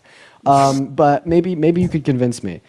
Give me three reasons why women are more emotional than men on the macro scale. Okay, let's look at the macro scale as far as job opportunities. What type of jobs do women typically have? Nursing, they typically have teaching jobs. These are all emotional jobs that deal with helping people, that deal with trying to, it's emotionality, it's helping families, it's bringing things together. Whereas you see logical, on average, most men are in business fields. Most men are in logical fields with studies. Like it's different. Like women, don't get me wrong. I'm saying on average. Would you say that this gives us reason to believe that women are more emotional than men because men excel in less emotional, more logical Because fields? it takes, in order to be the top echelon of success, you have to be on, I'm not going to lie to you, you have to be a little cold. Just 1 second. Just listen to me. Would you agree with me that the point that you just gave me demonstrates that women are more emotional than men because men are better at women in like STEM-related fields where there's higher levels of stress, competition, etc.? Yes. Okay, well, using your logic, we can actually conclude that men are more emotional than women because the AMA, in conjunct with the JAMA, released a study on 1.4 million patients of surgery in 6 continents over the last 25 years. And what it tells us is that if you're operated on by a woman compared to a man, you're less likely to die as a result of your pregnancy and you're less likely to experience post-operative negative outcomes. So it is the case that we actually do see women excelling in STEM-related fields. And the only reason why we see a disproportionate amount of men in these related fields is because of systemic sexism, the same way we see a disproportionate amount of white people in these fields because of systemic racism. So if we want to use your data point here to instate that men are better at leading than women because there's a disproportionate amount of men in these leadership positions, would a white supremacist be able to say that white people are better at leading than black people as there's a disproportionate amount of white people in these related fields? You got to remember, women also have different jobs than men as well. Women have the responsibility of bearing children. Women have the responsibility of taking care of a household. They're responsible for a lot of things on top of this, and on top of this, as men, we're expecting them to go into work-related fields and excel there. Why do women have the responsibility of taking care of the household? A woman has way too much to do. They're expected to perform in the house. They're expected to So have why children. are women expected to perform at the house and have children? Because that's always been the natural gender roles. There's a reason why when you look back in history, you don't see any matriarchies. Gender roles? Yeah. Okay. Explain to me. Okay. If women would do better at leading a nation or leading something, how come we have no known knowledge of any matriarchies in the past? All the ancient civilizations how about we just look at it this way? all ran by men. Well, I'll go ahead and just give you a little bit Because any government or any okay, go ahead, continue to yap, continue. I was gonna respond, but you obviously have some words to get off your chest. Any other nation that was ran by women probably got decimated by patriarchies. They didn't even have enough time to stamp their name in history. So there's a reason, like it's just natural gender roles, and that's the problem. And I feel like that's why I like to counter this point. Okay. Right? So a lot of like ancient civilizations that we've seen ran by black people have been absolutely destroyed by colonialization of white people. Do you think that tells us that white people are better at leading than black people? No, I don't think race matters at all. Riley, thank you so much for the Lily, the Leon. I appreciate you for the love, Riley. Everybody show some love to Riley in the chat. So if it's the case that the existence of matriarchy has been destroyed by the existence of patriarchy, why would that tell us that men are better at leading than women, but not white people are better at leading than black people when you'd consider the relation because black ran black ran countries being destroyed by colonization? See, this is where, and I don't agree with that, by the way. This is where we got to remember the underlying force and why nations even exist in the first place is because of violence. Aaron, thank you for the $5. Okay, so in order to be a good leader, you have to have that ability to be violent. And for me, I feel like Gandhi men and have MLK the weren't good leaders? capability of being violent far more than a woman has the capability of being violent. I Well, feel like you're a right woman's there. going to be a lot more empathetic. I feel like a woman's going to listen a lot more. And to be honest, but when it comes to world conflict and when it comes to conflict, you need someone who has the capability to be violent. And the thing is, truthfully, what happened, and this is my opinion, is that... Can I talk real quick? Go ahead, please. So is Hitler a better leader than MLK because MLK had too much empathy and Hitler had a lot of violence? What do you consider? Okay, what do you consider a good leader? Well, you're using your qualifiers. I feel like you would fucking lash out and start having a fucking panic attack if I told you my qualifiers. As soon as I start talking about good moral virtues to direct the people in which they're leading into a positive direction for long-term positive cooperations. The horror. I agree with you know that. what I mean? But No, like, I'm not God, when saying- you're over I here agree telling with me you that there. violence is good, like, That's okay, not no at all shit what I'm you think saying. that men are better at That is leading. not at all Because if what you I'm want to saying. predicate one's leadership ability on the basis of violence, intimidation, No. and like fucking It's and, not- like obliviation, sure, man, you fucking win. All right, men excel there. But my issue, especially with like the wartime argument of men more violent and abusive than women, so they'll be able to navigate it better, I actually dispute that and throw it right out the goddamn window. And here's why. Because guess what? In every single war, conflict between nations, or objection that we've had worldwide, there has always been a man that's won. But guess what? There's always been a man that's lost. And I feel like we need to consider that. Maybe an approach that's not focused around violence and pure brute strength to decimate and destroy the opponent, but more so along the lines of long-term cooperative peaceful relations, right? And taking any opportunity that presents itself to prevent violence actually yields the best possible long-term outcomes, because you're preventing, right, that one man from losing. Okay? And I feel like this as well, even in accordance with your own logic, where women are going to excel far beyond men. But you have to unmute your mic. I did send you an invite. That is exactly what my point at the beginning, where I've explained that men are better at leading because they have the capability of violence. And truth be told, the world is not all sunshine and rainbows. I love your thought process. And if we could have a positive world like that, where we all can move together and we can all be empathetic and get along, that would be perfect. However, I'm a realist and realize that's not possible. There are third world countries that are getting fucked over right now. They don't have any empathy. They're not looking to make don't get me wrong. They want their family safe. They want food on the table. So they're going to get it no matter what, which means they will be violent if that has to be. So we need a president, or not even a president, a leader. In order to be a good leader, you have to have the capability of violence. I'm not saying you need to be pushing violence. I'm not saying you need to be violent with everybody you meet, but you have to have the ability to do so. Ever seen a mama bear defend her I cubs? feel like men are better, have the capability of violence far more than a woman does. Okay, so being more violent is a predication that Not makes what I'm you saying. The a better capability leader. of violence. Yes, So violence is an important having a thing. higher level of capability of violence is better than not. So would you say that people that like genuinely suffer, and I mean this like genuinely, I don't make this as a joke, from like particular like mental conditions that make them more capable of violence due to an innate lack of empathy, or would they be better at leading? Like, I mean, I like maybe No, someone could correct no, me. I- One second, that's- Jason. Like maybe you could correct me if, like, in the chat. Feel free to correct me if I'm wrong. Just the first one that comes to my mind is like being what is it, like a psychopath, for instance. And there's a right? reason why psychopaths. And chat, you use can top you can positions. correct me. You could correct me if I'm wrong, right? If you are a psychopath in accordance with like the legitimate medical definitions, right? You do just sociopath. If you're a sociopath and you lack like any innate level of empathy, correct me if I'm wrong, chat. Are you just innately designed to be better at leading than those that aren't sociopathic? I personally think and I don't agree with this, by the way. I don't like this picture that you're trying to point to me as saying I'm saying psychopaths should be leading everything. That's not at all what I'm saying. That's not it. But yes, when you look at these job positions, a lot of times you do see psychopaths and sociopaths. Psychopathy. There You you go. see this ideology rise through certain companies and certain industries to where the people at the top genuinely are. So would you say that psychopaths are better at leading than non-psychopaths? Yes or no? For in the short term, yes, but I feel like over the long term, it ends up crumbling on them because, like I said, when you control that many people and you don't care about people like that, then it ends up hurting you. But in the short term, you do see rises of psychopaths, and they'll get into this leading. Just as you said about Hitler. Hitler was not a stable man, yet Was he was Hitler a able to good rise leader? to power. No, but my point is. So Hitler is that was a bad leader. Hitler was Yes, I mean Germany still fell. But They Hitler still would ended up losing. embody Yes, Hitler was all not a of good the leader. traits that you're describing to me as being necessary to qualify men at being better at leading than women. Just allow me a moment to talk.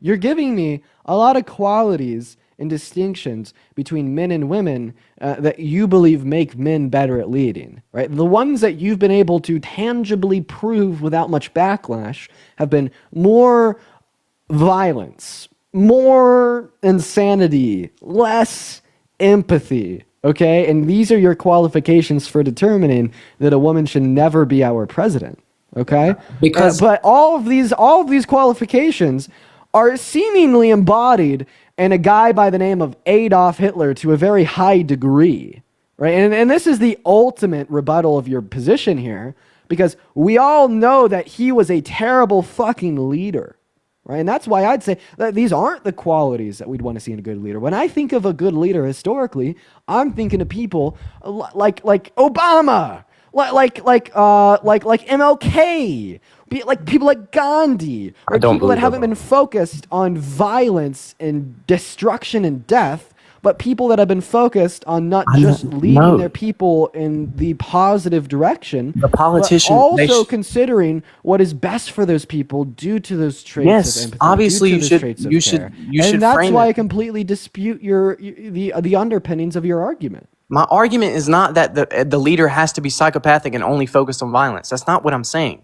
What I'm saying is he has to have the ability to do that. Yes, he needs to be kind. He needs to be empathetic. He has to be able to reason. So you don't think that women have the ability to get mad? I think they do, but I don't think their force is going to be nearly as threatening as a man. That's like saying Threatening to if a whom? 6'4" Threatening to jack whom? dude comes up to me and says, "Hey, I'm gonna beat your ass," and then a 5'4" woman says, "Hey, I'm gonna beat your ass." Which one are you going to be more fearful of?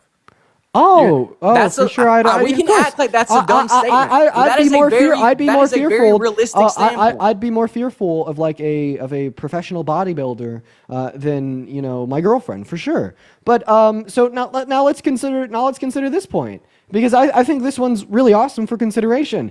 If literal physical strength makes you a more qualified leader, name one position of leadership in America that's solely predicated on physical strength. Justice, thank you for the $5 donation on Vim. I appreciate you for the love. And like I said, do I think a woman can be violent? Yes, but I don't think. You can't answer that question. Oh, what about this one? I have a question. Who's bigger, stronger, more fearful? That's not my argument. Shut the fuck up. Anna, thank you for the $5. All right, bro. Yeah, I just told you to shut the fuck up with these small ass biceps. Let's be real. You don't need that to be your heart chained, dude. It makes no sense to me, because you're sitting here trying to tell me that if you think Putin, Rihanna, thank you for the $10 on PayPal. Kamala, I appreciate you for the love, Rihanna. Everybody show some love to Rihanna. About what she says. Wait. How much can Putin bench? Who gives a fuck? You just got done telling me not. that why you think men are better at leading than women is because they have this more intimidating presence because they're physically stronger and bigger on average. And Aaron, thank you for the $10 on PayPal. I appreciate you for the love, Aaron. Everybody show some love to Aaron in the chat. I appreciate that. But I please answer my question. Okay, who's bigger, stronger, and more fearful, Biden or the Secret Service?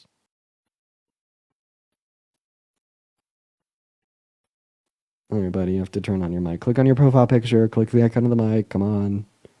Hurry up.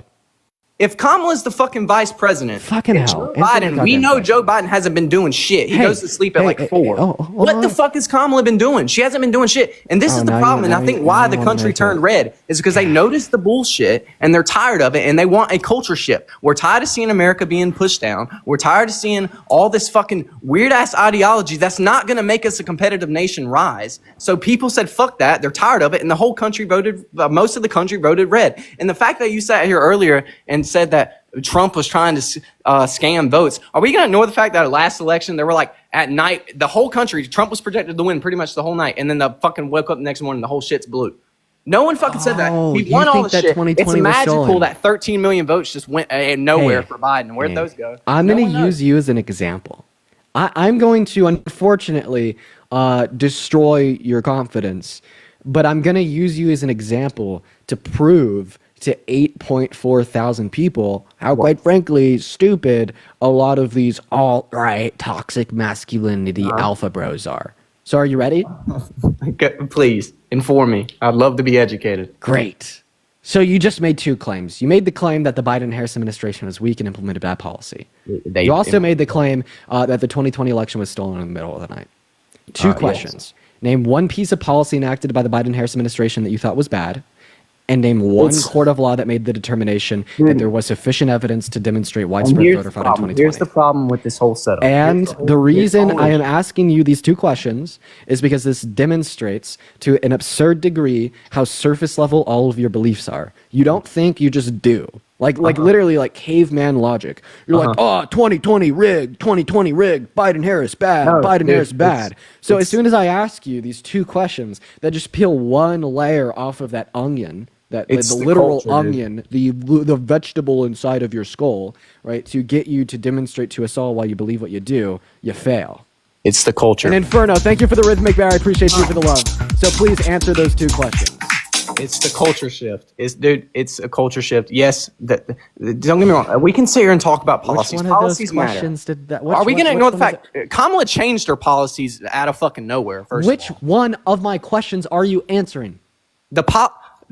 Are you? What? Ask it again. Ask a question. Ask it one Name more time. one policy that the Biden-Harris administration enacted that was bad, or name one court of law that determined after the 2020 election that there's sufficient evidence to demonstrate widespread voter fraud. Have you not seen the prices of shit? Oh, the prices of shit. Is the prices of shit a policy, Jason? No, it's not. I don't need to name a policy. I can infer from my daily life what the fuck's going on with the country. Really? When Trump was in office, this shit didn't happen, and y'all can call him Hitler. All right, you got flagged for civic and election integrity. We're going to move on to our next guest. But if you want to talk about inflation, you guys will have to wait for the next guest to come up that'll bring it up, and I'll cogently rebuttal it. But for the 9.2 thousand people that are in here, if you do want to support me, my Venmo as well as my PayPal are in my bio. I get 100% of the proceeds on those platforms. Hello, Freddie. Do you think that men are better at leading than women? And Freddie's going to leave. Someone in the chat... I'm here. Hi, Freddie. How old are you? Sorry. 18. Really? What year were you born in? 2006. Oh, nice. What month? Pardon? What month? July. Okay. All right. Do you think that men are better at leading than women, Freddie? To be honest, looking at... I mean, yeah. Yeah, I'd agree with that. You do! Okay. Well, you're in the right spot, Freddie. You are. You are in the right spot. So, well, let's talk about it. Freddie, how come you think men are better at leading than women? I mean, just look at the history of U.S. presidents. How many of them have been women? None! They've all been men. Exactly. And that proves your point, right, Freddie? Well, it does show the sort of male dominance in politics. And that must mean they're better, right? Better in what sense? Better at leading. So, Freddie, entertain this hypothetical. I'm just going to go ahead and sit back here. So, let's hop into a time machine to 2007, right before Obama was elected as the first black president of America. Every president before Obama was white. If a white supremacist walked up to you in 2007 and made the argument that white people are better at leading than black people, because when we look at U.S. presidents and we evaluate history, every single one of them was white, what would your response be? I don't see how that's relevant. Really? You can't see the conceptual relevance between you making the argument that we've never had a woman president, therefore men are better at leading, and a white supremacist making the argument that we've never had a black president, therefore white people are better at leading? You don't see the connection there? Let's focus on gender, not not Well, race issue. we could take your argument, remove it from the dynamic of gender, place it in the dynamic of race to show you how your argument's absurd. And Rihanna, thank you for the $50 donation on PayPal. Everybody show some love to Rihanna down below in the chat for the $50 donation. That is seriously absurd. Thank you so much, Rihanna. And Courtney with the $20 donation on Venmo saying Dean for president. Thank you so much for the love, Courtney. Everybody, please show some love to Rihanna and Courtney down below in the chat. I appreciate you guys so much. W's for Rihanna and Courtney. But let's get back to our argument while the chat is thanking Rihanna and Courtney. Go ahead and give me a response. I'm sorry. I am quite nervous. just saying. Oh, why are you nervous? I guess a lot of people. Well, I mean, a disproportionate amount of my viewership are women. Are you saying that women make you nervous, Freddie? I thought you just got done saying how much better than them you are. I think anyone would get quite nervous speaking in front of 10,000 people. No, I would too. I just wanted to make a point. Yeah. I wanted to maybe touch on the gender pay gap and how it's objectively true that men do work higher paying jobs, more skilled jobs, sort of giving you a sort of representation on how they possess those skills which make them capable to. If you want to talk about the real gender pay gap, think about all of the stay-at-home moms that only exist as a stay-at-home mom because of the patriarchy and societalization and conditioning that's a woman's not job. because of the They don't get patriarchy. paid. Just saying. Caitlin, thank you for the $5 on Venmo. I appreciate you for the love. Listen, I would love to entertain a conversation with you about this new point that you're bringing up. But I still just feel like you haven't sufficiently and cogently given me a response to the last point I made. So I will repeat it. Do you think the fact that before 2008 we never had a black president proved that white people were better at leading than black people? No, because it's obvious that black people were severely disadvantaged throughout. Okay. So now you're saying since the start of America. So now you're saying if I could prove that women have been severely disadvantaged from being in those same positions of leadership for similar reasons, that men would not be better at leading than women just because we've never had a woman president. Sorry, I mean that's a good point. Would you say if I could prove that would demonstrate to you that that point was wrong? Just expand on that for a second. And Ashley, thank you for the $50 donation on PayPal. Holy shit. I really appreciate you for the love, Ashley. And Jasmine, thank you for the $25 donation on Venmo. Thank you so much, Jasmine. I really appreciate you for the love, Ashley and Jasmine. Everybody, please show some love to Ashley and Jasmine. And that is Jazmin. Thank you guys so much. Everyone right now, please show some love. You guys are so kind to me. Thank you so much, Ashley and Jasmine. But yeah, so I mean, we'll just start off with the fact that women didn't have the right to vote for their representatives until the 1920s. Following the 1920s, women didn't have the right to go to school, go to higher levels of education. Women didn't have the right to divorce their husband, to report rape in marriage, open a bank account, or own property. Women didn't have the right to even start a business. And the only type of property that a woman could have was what was passed down or inherited to her by her parents. It was already unlikely if they had a sibling that was a man, and then that inheritance would have been controlled by the husband that they would eventually been married to, in most cases without their will. Caitlin, thank you so much for the $30 on Venmo. Saying thank you for being a voice for us all. Thank you so much for the love, Caitlin. Everybody, please do show some love to Caitlin down below in the chat. Thank you for the $30. And now, after we've seen a lot of these legal inadequacies, right, reversed given time passing, we have now seen an emergence in women in STEM-related fields, an emergence in women owning more houses as single women in their 30s compared to single men, women getting more college degrees, women outperforming men in leadership related roles. So we know that we could attribute the discrepancies that we've seen historically to the suppression of a woman's opportunity, the same way you attributed it to the suppression of a black person's opportunity. And why am I a floating head? Well, I just think that we shouldn't be talking about sort of we should be talking about who is the objectively better leader, not who is naturally a better leader, and that women, men who's the naturally better, innately better leader. I mean, that's hard to conclude, but Well, how about we give you some help? You know, what I would really love to find, and now this would just be like the highest level of irony ever, is like a woman with internalized misogyny in my queue to help lead Freddie through this argument.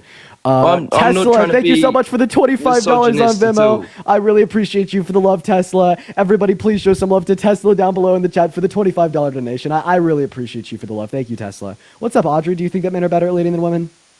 I think it depends. I feel like men that aren't educated and are kind of not ready for the role and not qualified shouldn't be leaders, but men who are qualified should be leaders, if that makes sense. So you like take for a qualified example, man over a qualified woman? well, it depends. It depends on the qualifications. I think. Well, if you're just saying that it depends on the individual qualifications, then it has nothing to do with their gender, right? Exactly. Yeah. And like for example, like Trump should Perfect. not have. I appreciate you, Audrey. We all love you here. We are not looking for intelligent, rational humans, though. Thank you so much for coming up. We're going to go and move on to our next guest. Make sure if you are in the queue that you do think that men are better at leading than women. Everybody do just give us a minute while we get our next guest up in here. We're going to go and throw Trent in here. And Renan, thank you for the $5 on PayPal. I appreciate you for the love. Let's see. We're going to get Alyssa too. Should I leave? No, you could hang out. I'm just getting you some help, Freddie. Hi, Alyssa. Do you think that men are better at leading than women? Honestly, no. I just wanted to say that you are doing great and that you are giving us a voice that will actually be listened to, and that you are a great person, and that thank you for what you do. I appreciate you for coming up, Alyssa. You're phenomenal. Thank you so much for the love, Alyssa. While I do love you, Alyssa, we are just looking for debates, but thank you so much. What's up, Kaylee? Do you think that men are better at leading than women? Hi, I just wanted to say that I love you so much and I appreciate what you do. Thank you so much, Kaylee. You guys are awesome. I will just politely ask if you are in the queue and you're not going to come up to debate because you're not misogynistic to politely leave. But I do love you guys a whole lot. And Timothy, thank you for the $10 donation on PayPal. Thank you so much, Timothy. And Beth, thank you for the $25 donation on PayPal as well. Thank you so much, Timothy and Beth. Everybody, please show some love to Timothy and Beth down below in the chat. You guys are awesome. Thank you, Timothy and Beth. We got our next guests loading in literally right now, guys, so everybody just do give us a minute. What's up, Nicola? Do you think that men are better at leading than women? I think that women are better at leading than men, but women haven't had the Phenomenal. What's up, Marty? Do you think that men are better at leading than women? It depends. I mean, just like leader skills, right? Yeah. Like if like leading a country or just what sense? Yeah. of Do you leading think come that men are better? I'm asking you if you'd hold to like the traditionalist norm that men are better at leading than women. I mean, okay. It's kind of difficult to say in like, if we're just talking like in a leadership sense, in like leading country or something like that, I would say so just be based off the statistical like facts that we have on history. But like then again, it's kind of like an unfair basis because we've only the majority of them are like men. So it's kind of difficult to say. But like maybe like if we're gonna talk like about maybe instincts. So It sounds like he's just trying to make an argument that he doesn't actually believe in. Hi, Claire. Do you think that men are better at leading than women? Hi, I'm so sorry. I'm so shook you chose me. The reason why I actually requested was about the last live, and I can definitely come back to the next live. I do appreciate you for coming up, Claire. Feel free to pop up on the next live I do that topic. Hi, Kyla. Do you think that men are better at leading than women? I do, but I'm fully up for debating. But I just want to say that I think that you're very good at what you do and show appreciation. But I would want to Thank you, Kyla. Thank you. I don't need your compliments, but I appreciate that. Freddie, come back. Freddie, you're on pause. Come back. I found you a partner to debate with. Is he gonna come? Kayla, can you please lead Freddie back to the live? Oh yeah, Freddie, come on. So I would just like. All right. Oh, well, good job, Kayla. You led Freddie back to the live. So Freddie, Yay. this will be your debate partner, Kyla. So you guys both Freddie and Kyla both think that men are better at leading than women. So why don't you guys go ahead and give me an argument insofar as why men are better at leading than women? Let's hear it, you guys. Well, can we just say that it's not exactly misogynistic to say that men are better at leading than women? Wait, Kayla, I didn't really understand that. Can you please say that again, but in a way that I might understand a little bit better? Oh, that It is wasn't. not. So It's wait, I not just what's that? misogynistic. Kayla, I didn't really understand what Kayla. What did he say? I couldn't really. Could you? I think he's trying to say that it's not misogynistic to say that men are better than women at leading. My opinions on it is that I feel like men are statistically better because there is so much more that they have access to than women and so much more experience. Like you say, women have been held back for so much longer. So it's more like in the whole entire time, like you said, there's been no women presidents, and America has been thriving. It's one of the richest countries in the world. So why would you think changing it and adding a woman to it would make it better when we haven't ever seen a woman lead? And it's not like the country has dropped or is gone really bad. In my opinion, I think the country thrives and it does well. Yeah, okay, all right. Well, first of all, Hannah, thank you so much for the $25 on Vimeo. I really appreciate you for the love, Hannah. Everybody show some love to Hannah down below in the chat for the $25 donation. I really appreciate that. Everybody, please show some love to Hannah. So, yeah, your first point about it not being misogynistic to say that men are better at leading than women, this is textbook misogyny. Okay, Freddie? Right, so we could say that misogyny could be like loosely defined as prejudice held against women, right, not held against men, right, or limiting of opportunity access, or just special, or, any related definition. And Nancy, thank you so much for the $10 on PayPal. I appreciate you for the love. And when you make the claim that men are better at leading than women, and you create these two categories on the basis of gender identity, and you hold this prejudice against women that they're not as good at leading as men are, right? It's just definitionally speaking misogyny. So we can move past that. Now, Kayla, on to your argument, you said that men are better at leading than women because men have led our country until now. The country's been doing pretty good, so why would we need to change that? Well, I mean, so the statement that, or like denying the statement that men are better at leading than women doesn't like induce the statement that men can't lead at all, right? It would just add some qualifiers to how we determine who's a good or bad leader, and it would not revolve around one's gender identity or genitalia. So maybe we would be in a better place as a country today, right, if we didn't outcast potential leaders on the basis of what's in between their legs, their gender identity, or even their race, and we instead allowed for all people, right, to run for these positions, and we looked at other qualifications based upon what they would offer us as a country, how good they were, if they were personable, if they were intelligent, if they're educated, not their genitalia. So maybe I could ask this question to either of you guys. What are the specific biological differences between men and women that make men better at leading than women? Okay, well, see, can I just say one thing first of all? I've seen obviously chat a lot people are saying women hating women. I don't hate women. It's just my opinion. Well, I mean, so Kayla, I just first like to say I did ask this question to both of you guys. Kayla, thank you for taking that initiative and leading it away. But, I'll hear it from both of you guys. Seems like Kayla's kind of leading the conversation right now. So Kayla, go ahead. Why do you think men are better at leading than women? Well, one thing is I feel like that men kind of statistically have more authority than women, and I feel like people are more open to listen to men. I'm not saying that's right, and I'm not saying it should be like that, but that is the way the world works. So sure, yeah, because of systemic misogyny, this is the case that individuals would be more likely to listen to a man compared to a woman. But because of systemic racism, people are more likely to listen to a white person compared to a black person. Does this lead you to the conclusion that white people are better at leading than black people because of that fact? No, because... Okay, so then it shouldn't lead you to the conclusion that men are better at leading than women because of that fact. Because the same thing is true both in the dynamic of gender as it is in race. Okay, can I ask you a question? Would you rather have, a woman leading that no one respects and that no one wants to listen to, or a man who leads who people would respect more and would want to listen to more? I'm not saying that's correct, that people should respect everyone as a whole and everyone should be treated equally, but because of the world that we live in, that's not the way it is, and you can't just snap your fingers and change the world. So my point being is that having a man that people respect and listen to more helps the country thrive more and grow and grow and grow. So then why don't you think that white people are better at leading than black people, even though people are more likely to listen to a white person than a black person? Because what do you mean by that? The same like a consequence of systemic misogyny in the patriarchy, that people are more likely to listen to a man than a woman, is also true of systemic racism. People are more likely to listen to a white person than a black person. Yeah, that I agree with Thank you for the that. blaming. But yet I'm it not, doesn't lead you to the conclusion that white people are better at leading than black people. So it also shouldn't lead you to the conclusion that men are better at leading than women. Do you understand what I'm saying there? but it's actually completely different because What's the difference? Because the difference of skin color does not matter of the way you function as a person. There's a complete difference between men and women. Okay, now you're actually getting somewhere. So what are the relevant differences between how men function and how women function that make men better at leading?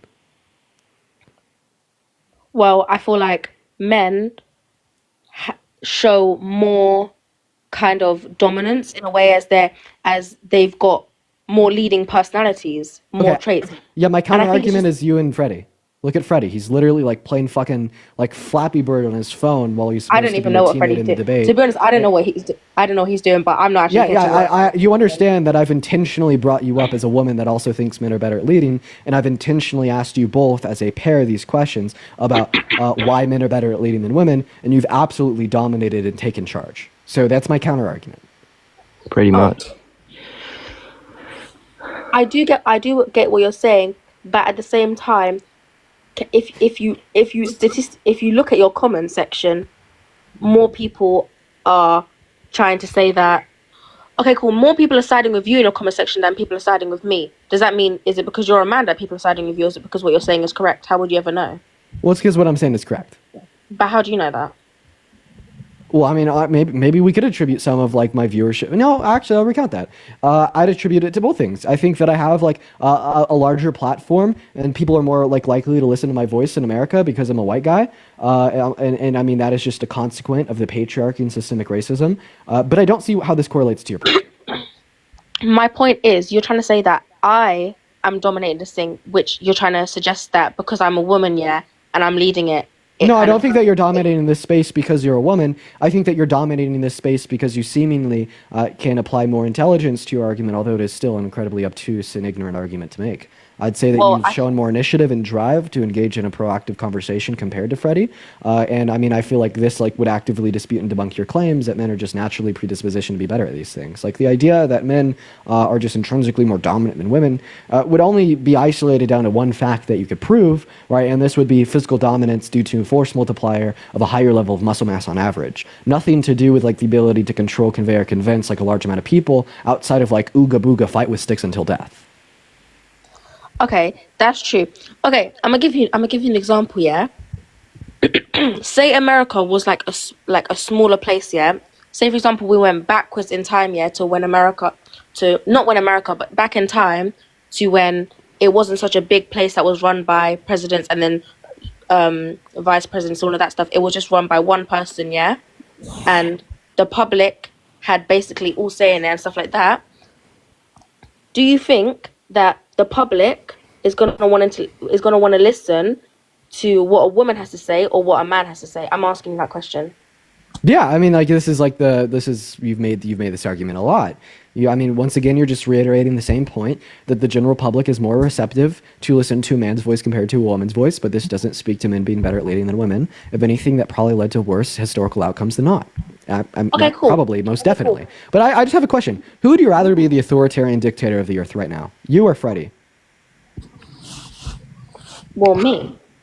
I'm sorry, I'm just waiting for Freddie. Who would you rather be the authoritarian dictator of the earth right now? You or Kyla? I don't know. I don't know Kyla.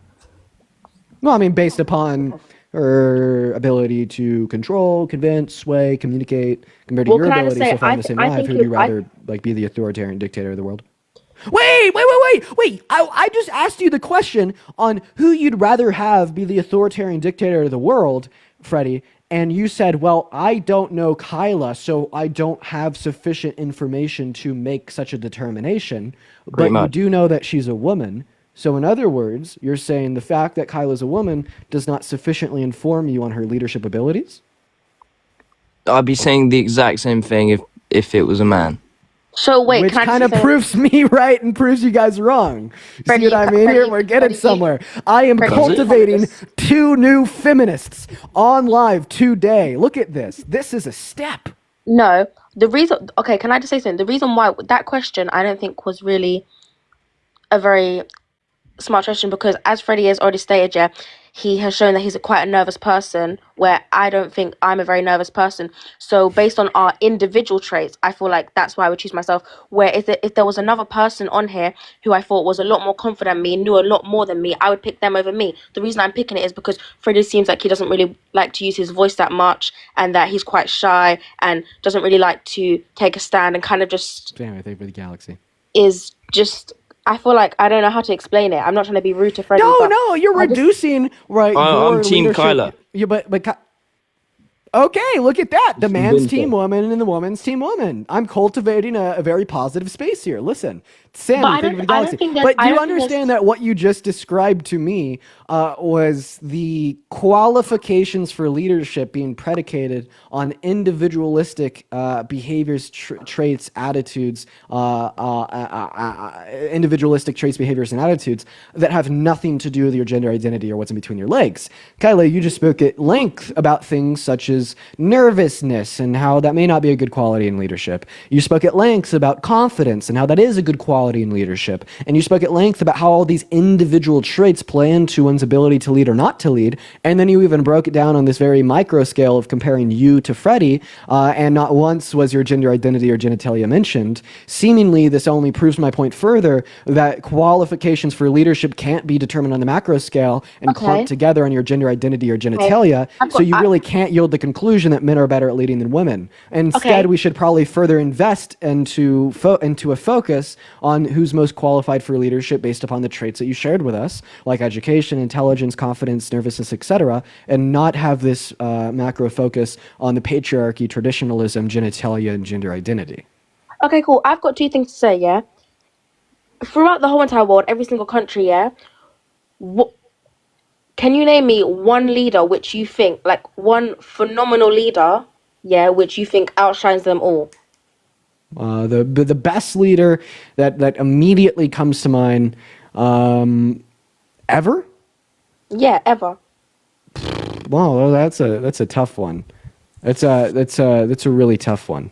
Sammy, thank you for the galaxy. Historical leaders. What's a leader that I look up to the most? And can I just say, don't let your opinion. I think shit. MLK was a really good fucking leader. And what gender was they? They were a man. Proving that there have been female leaders, yeah, which you do not think were better than him. So now can I tell you why this doesn't prove your point right? Okay, cool. How about you name me 3? Not just 1, 3. Dakota, thank you so much for the $5 on Venmo. I appreciate you for the love. How about 3 then? Name me 3. Fucking MLK. Oh, I gotta give it to Queen Elizabeth II. Like 60 years of rules, like fucking nuts. And then I don't know. Obama. I don't know, but can I tell you why this doesn't prove your point right? Okay. This doesn't prove your point right because A, not only have men just had more of an opportunity to historically lead, so when we're looking in this sample box of potential world leaders to choose when we're determining who is the best or who is the worst, you're basically reaching your hand into a box of like 100 different coins that say man on it and like 5 coins that say woman on it, and you're just randomly selecting. And then secondly, the reason why I think that MLK was possibly one of the best leaders that I could think of that comes to mind isn't because he has a penis. It's because of his ability to portray empathy, to portray personability, to portray strong leadership in a movement to evolve humanity in a positive direction, right? And I mean, like that's ultimately why I'd say that your point here is false. Speaking from a woman's point of view, yeah, some people can handle this really well, but one thing that women do get that men don't get is periods. And I personally know that when I am on mine, yeah, it can affect my mood and it can affect the way I think and the way my opinions and my thoughts and also my patience, stuff like that. Whereas in, so I'm not saying that men can't change their opinions and they can't like have less patience, stuff like that. But do you think that has a part to play? Well, let's talk about it. I want to ask you a question, and I don't usually get to run this argument because I typically only speak to man on this topic. So explain to us. You've already told us that you think that a woman's period will make them quote unquote more emotional. What emotions do you think are heightened within women on their periods? First of all, this is all just assuming that your premise is true. You will see where I'm going with this. Well, I can't speak as a woman for a whole. I can only speak on me and the people that I have spoke to that have experienced it. But mainly, I can say that women, when they're on their periods, have very short tempers. So more irritable. Yeah, more irritable. Also, can be quite like dismissive. Irritable, dismissiveness, anger. I wouldn't say anger. I would say frustration more. Frustration, more irritability.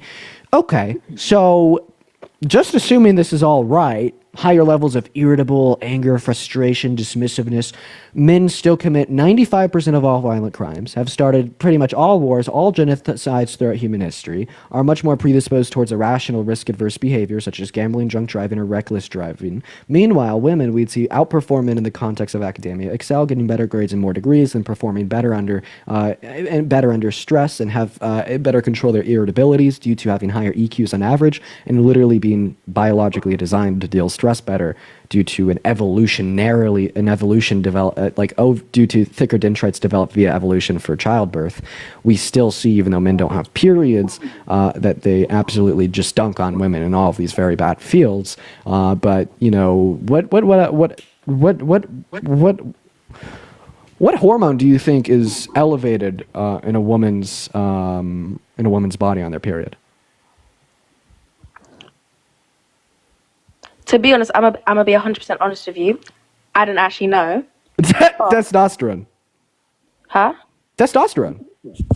Okay, but okay, cool. I want to ask a question. Progesterone and testosterone.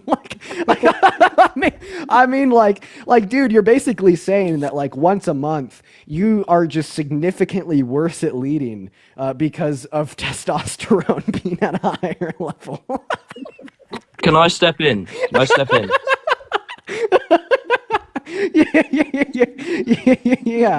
Yeah, sure. Go ahead, Freddie. Step in. Well, firstly, you sort. Kyla and I we're not running for president of I don't know what you said, president of the world. We're not the two candidates. I assume you think that women are better at leading than men. No, I actually don't think that we can qualify which group A or B is better at leading based upon a qualification like gender identity or like genitalia. I think it's literally like so fucking arbitrary and just bullshit. I genuinely think if like traditionalism and like sexism didn't push this narrative on generations for thousands of years that men were the quote unquote natural leaders, that when we'd say that shit, it'd just sound like gibberish. Like, who's better at leading? People with blue eyes or green eyes? Okay, like everyone's gonna kind of tilt their head sideways and be like, "What the fuck are you talking about?" You know what I mean? It's a completely different situation. Like who's better at leading? People that prefer Nike shoes or Adidas. Like who's better at leading, men or women? Like there's just simply there's aren't categories that we could sufficiently determine these qualities in. Yeah, but it is because there's a complete difference. What eye color you have and what pair of shoes you wear does not affect you as a person. When you see women and men, they have different. Men and women are completely different.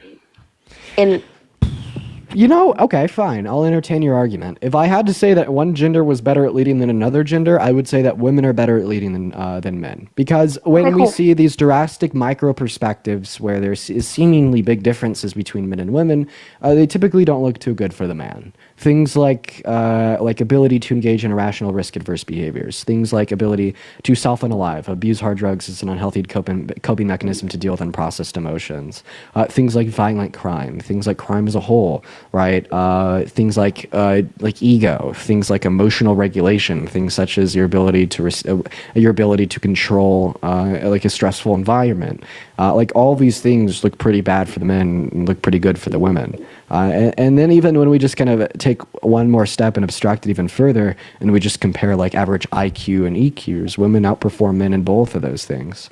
It's like I hate to say that one gender is going to be better at leading than another gender on average, but I mean literally, if we just look at the facts here, women perform better under stress. Women are typically more intelligent. Women typically know how to control their emotions better with better regulation. Women are literally biologically designed to deal with stress better. Like in lieu of all these facts, it literally just doesn't look that good for men. But I'd still say that we shouldn't take that generalization and hold to the conclusion that just because you're a woman, you're going to be better at leading than men. And I'd hope this might get you to say that just because you're a man, you're not better at leading than a woman. But at least I have reason behind my argument Okay, that cool. I Can I ask could you a question? hypothetically make. Okay, cool. Can I ask you a question? If in the election that just passed, yeah, if you were running for president, yeah, Yeah. or say for example, not you, yeah, if someone who had the exact same thoughts, like a clone of you, yeah, was running for president, who would you have voted, you or Kamala? Well, I would have voted for me, of course.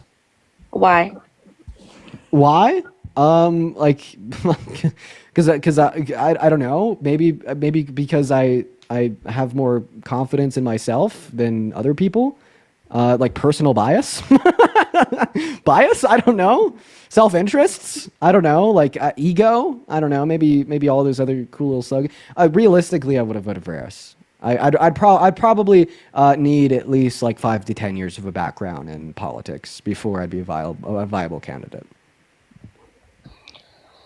But okay, cool. Here's my question. Yeah, you see what Harris does on cameras and on interviews and all of that stuff. Yeah, but you don't know her on a personal level.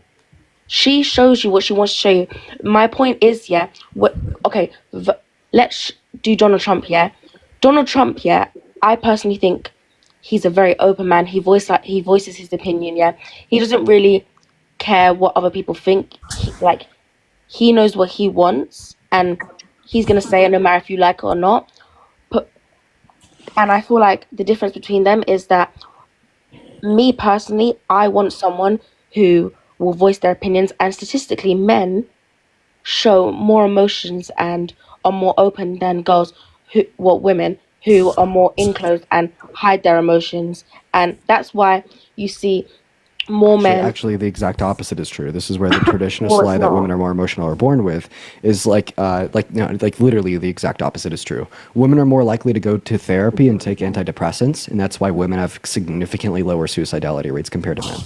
I'll go ahead and let you continue, but I just like wanted to like let you know that is like factually incorrect. No, that is why a lot of men think that women are more emotional than men, because like women actually express their emotions in a mature manner compared to men who like would typically be more likely to bottle them up, not express their emotions in a mature manner, and then make them more prone to like suicide or violent crime. Okay, I just want to ask you a question. Yeah, I'm not trying to be rude in any way. Yeah, how long have you been studying this to get all of your information? Years. Okay, but how long? 3 years. 3 years. And where have you studied? Where have you got your informations? I mean, it depends on like what you're gonna ask me about. If it's about like these general facts about neuroanatomy, right, and like the idea that we wouldn't see any biological differences between men and women that are like sufficiently like important to determine which gender is like more emotional than or less emotional or whatever the fuck. All that's gonna come from like institutions in neuroscience, like the Netherlands Institute for Brain Research, the Center for Neurodoctrine Studies at the University of Pittsburgh, Massachusetts, PubMed as a whole, just great public databases. I mean, it depends on like other things too. Like it just depends on like what source you're talking about. What's the relevance? Because I want to ask you, statistically, if you think about like brands and stuff like that, yeah, most big brands that we know, like Nike, Tesla, Apple, and all this stuff, they are run by men. Yeah, you're right. Would you say the fact that 70% of Fortune 500 brands? Would you say the fact that 70% of Fortune 500 CEOs are men and only 30% are women proves that men are better at leading than women? Yeah, I would. Okay, 95% of Fortune 500 CEOs are white, 5% are black. Does that prove that white people are better at leading than black people? Well, it would prove that white people are more open to education and get more opportunities. But you also have to think about the facts that, I mean, could you give me a yes or no, please? huh? Give me a yes or no. What's Dean, you got to stop trying to twist her words. You just get back to the question. No, it's okay. It's okay. irrelevant. It's okay. I do want to hear his opinion on it. It's completely different because if you think about most black. Okay, cool. Can You you say just black tell me people. yes or no? You're saying okay, cool, but you're saying black people as a whole. How many black people live in poor countries in Africa that don't have The fuck? access I'm to talking. resources What the that white fuck? people? I'm talking about Fortune 500 CEOs in America. What the fuck are you saying? I'm so sorry. Like, what the hell? I'm talking about the proportionality statistics of Fortune 500 CEOs in America. Okay, cool, but generally America is a white country. Okay, so that's actually not what we say. So when you're trying to convey the message that there is more white people than black people in America, you don't call America a white country. The way that we communicate that verbally is by saying that there's a disproportionate amount of white people in America.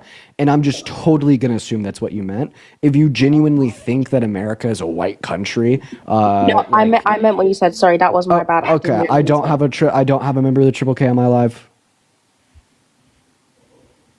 Great. So that's what you meant to say. I'm not. But the lack of answer is astounding. So I could respond to that attribute. So yeah, you're right. Even though a disproportionate amount of U.S. citizens are white compared to a smaller percentage of U.S. citizens that are black, right? It's still disproportionate in consideration to that original disproportionality when we'd consider the amount of Fortune 500 CEOs that are white compared to those that are black. So in America, like 13% of the population is black, and then what is it, like 65 to 75% of the population is white. But meanwhile, in Fortune 500 positions, 95% of those CEOs are white, 5% are black. So it is still yet disproportionate.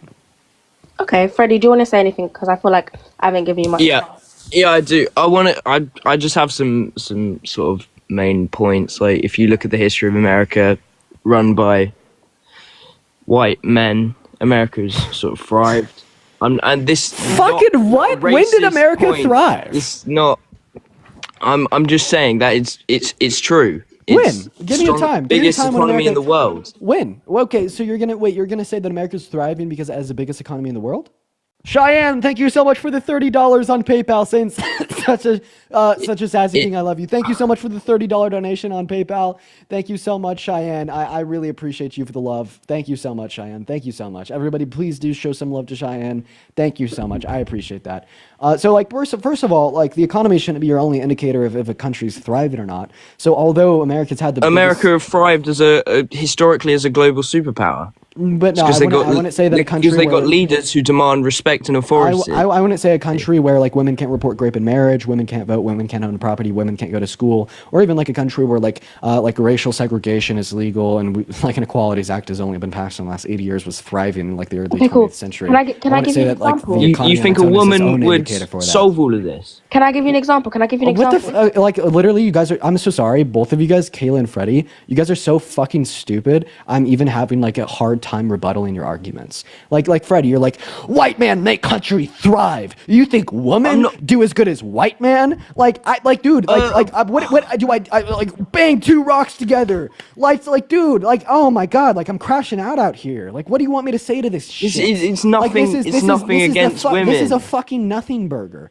I have a question. What if I said that if we had women in those positions of leadership compared to men, America would be thriving to a further degree? What's your response then? What do you say to that? We don't know. We don't know. We don't know. So how do you know it's a fact that our past leaders made America thrive because they were white men? If you don't know that if they were women, the country would be doing worse or better, then how do you know that it thrived because they were white men? We don't. our leaders shouldn't be the people who are naturally better at leading. It should be the people objectively better at leading. That's also Shouldn't just a matter complete about. nothing burger that makes no sense. Ali, thank you for the $2 No, on Venmo. no, it doesn't. No, it doesn't. So I have a question. What are your qualifications? What character attributes or qualities do men possess that women don't that make them better at leading? I don't really have many qualifications. I'm still in school. Freddie, buddy, I'll reword it. What attributes do men have that women don't that make them better at leading? They have no additional attributes, but they have what? Okay, cool. Can I say an example? Think about okay, cool. Think about it like this. Yeah. Think about it like this. Take the UK for an example, yeah. The UK prime ministers in the UK, yeah. That have, I don't actually know if you. Oh, where's he gone? I'm still listening, but yeah, why don't you go ahead and lead that conversation, Kayla? Yeah, I don't know. I don't know if you actually know a lot about the UK. I'm not sure. I haven't heard you speak on that anything like that. But if you take prime ministers from the UK, like Theresa May and Liz Truss, yeah. First of all, Liz Truss became prime minister. I'm just gonna kick you both, and we're gonna go ahead and move on to the next guest. I'm sorry, Chad. It's better to ask for forgiveness than to ask for permission. We are just gonna go ahead and move on. I'm so sorry, you guys. Everybody, just do give us a minute here. Like, dude, there was a good like 10 minutes there where I actually felt like I was the teacher of a pre-K classroom. I mean, like identical experience. We're just gonna go ahead and move on to our next guest. Everybody, do just give us a moment here, y'all. We're gonna go to get our next guest up here. If you guys are in the queue, make sure that you do think that men are better at leading than women. And if you do want to support me, my Venmo as well as my PayPal are in my bio. But we got our next guests loading up into the live. And then you had like all like the chronically online like alt-right incels in the chat being like, low T, man. Yes, my levels of testosterone are so low because I'm not a misogynist. Hi, Kaden. Do you think that men are better at leading than women? Definitely. Okay, so would you have been preferred to raise in a single... Wait, would you have been preferred to be raised by two gay fathers compared to a mother and a father because you would have been led better into adulthood? I mean, I would grow up with two fathers. Well, I mean, it just lead you better. You have two men compared to a man and a woman. Am I adopted? Yeah, sure. Obviously, the woman was dragging the man down, right? Well, are these two men feminine or are they quite like masculine men? What does that mean? They have a dick and balls. Isn't that all you need to be Yeah, the next fucking Jesus, according to you? Yeah, but some men are more feminine than boys. Oh, okay. Okay, so would you say that feminine men are worse at leading? No, there's not a difference, but Cheyenne, thank you so much for the $30 on PayPal. I definitely really has a- appreciate you for the love. Let's it get some definitely has W's an in the chat for Cheyenne with the $30. I really appreciate you for the love. Listen, I just want a direct response. Would have you been would you preferred to be raised by two gay men compared to a mother and a father because you would have had better leaders leading you into adulthood? Yeah. Okay. Do you think that like men should just marry other men instead of marrying women? That does not have a right to be here should not be here and should go back to the country. Again, I'm saying the processes that you would use to get people out of the country. You said you would go up to everyone. I don't believe you would Yeah, engage in everyone. legislation that would do that. Cameron, thank you Every so much for the single $2. And I like how you say this, but you're supporting Donald Trump, who does not support that particular policy. Oh yeah, I He mean, does not I have that support plan. that. I'm not saying that I support everything, but I'm saying there are more undocumented. Yeah, no, but you understand that you're supporting him in despite of the fact that these things are going to happen. Yeah, I mean, I still think people who have got here legally from Mexico should not be here. Yeah, I agree. Okay, again, right? You're just not Especially- responding. Okay, so especially when okay, they're wait. So bringing- then I have a question. So then, do you support the bipartisan border bill? I mean, he's really about secure borders until it comes to things that Trump disagrees with. First the massage. Look at that. Well, no, I mean, I'm not there. So, right, that's not my job is to look at bills. Can you tell me one provision that you disagree with? Say again? Can you tell me one provision you disagree with? I Arizona, disagree. thank you for the $5. Thank you so What much. I believe in is very simple. It's very cut and dry. You don't have to think about it too much. What I believe in is if you're not here legally, if you have no right to be here, you shouldn't be here.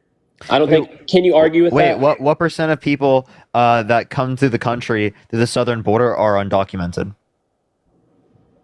I would say a lot. It's 3.3% according to Pew Research. Okay, so if it's 3.3%, how are you going to identify that someone is undocumented unless you go through the If you hop process? the border and claim asylum, The and they same way give we do. if you hop the border and you claim That's asylum legal. and they give it to you Asylum is instantly, legal. hold up. That they No, don't no, give it to you listen to me, instantly. hear me That's out. not Hear me how out. it works. Let They me give talk you a about court this. date. Please let me talk about this. If Well, you hop just the lied bor- about it, so. If you hop the border and claim asylum and you gain it instantly, I do not consider you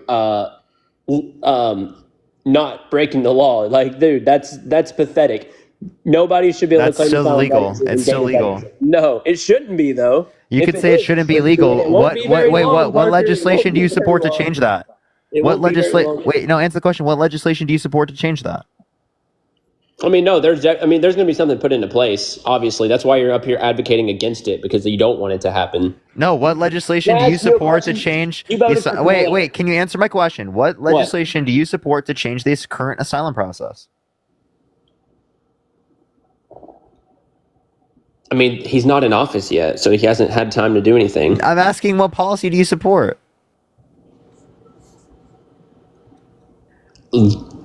There isn't an answer to that question yet. I don't even Parker. have concepts of a plan. There isn't an answer to that question yet because he's not. I have concepts of a What you're talking to, that was referring healthcare or something, right? That was not even referring. Yeah. I know, but I'm just referring to the idea that you don't have shit. What? Okay, so listen, hear me out.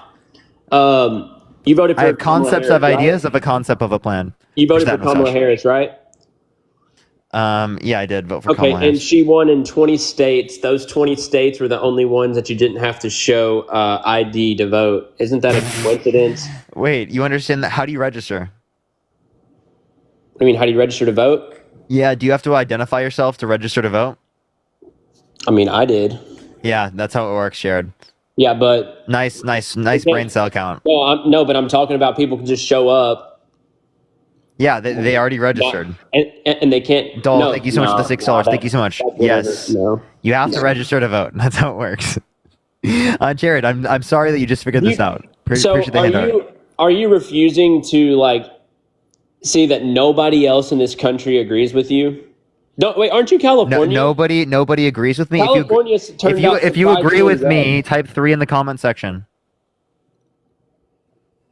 Yeah, you're still gonna need another 70 something million people, Parker. Really? Look at all those threes. Yeah, look at all those threes. Yeah, well, they should have got out and voted. They did. They actually did. Oh, yeah, they were in a blue state, right? And it didn't matter. No, it still matters in blue states. I still think the popular vote matters. I think keeping states blue matters. Oh, yeah, it does matter. That's why Trump won the popular and the electoral. Yeah, good for him, right? And at least we acknowledge the election results and we don't deny them. So I like how you guys think that this election was free and fair. Jared, the 2020 election I like was how. rigged. Do you think it was rigged? Proves it. Yes, if you cannot look at the results of this past election and then say that 2020 was not rigged, you can't say because they lost 11 million votes. You can't say help. because Democrats lost 11 million votes that means that the last election was rigged. That's an insane thing. Also, if the last election was rigged, why didn't they rig this one? If the last election was rigged, the brain cell count on this one is beyond fucking believable. No. If they rigged the last one, why didn't they rig this one? Because they had eyes on them. Natasha, thank you for $2. They had eyes on them on the last election. No, they didn't. Yes, they did. No, they didn't. They absolutely did. No, they didn't. Trump called them out. They undeniably did. It was literally one of the most studied elections in history. You understand? You understand that there were audits, there were court cases, there were recounts. I'm just gonna let you talk. Yeah, there were audits, recounts, court cases, over 60 plus court cases that indicated no sufficient evidence to overturn the election. So you can sit there and you can continue to deny the election results of 2020. Right? I appreciate that, the Cap. Thank you so much. Or you can acknowledge reality and stop being delusional. Go ahead. Yeah. So Trump called them out for cheating in Philadelphia 3 hours into the election. Okay, wait, they cheated? Are you saying that Pennsylvania was rigged? Nope. No. Please let me finish. You're cutting me off. I'll let you talk. Now can I talk? All right.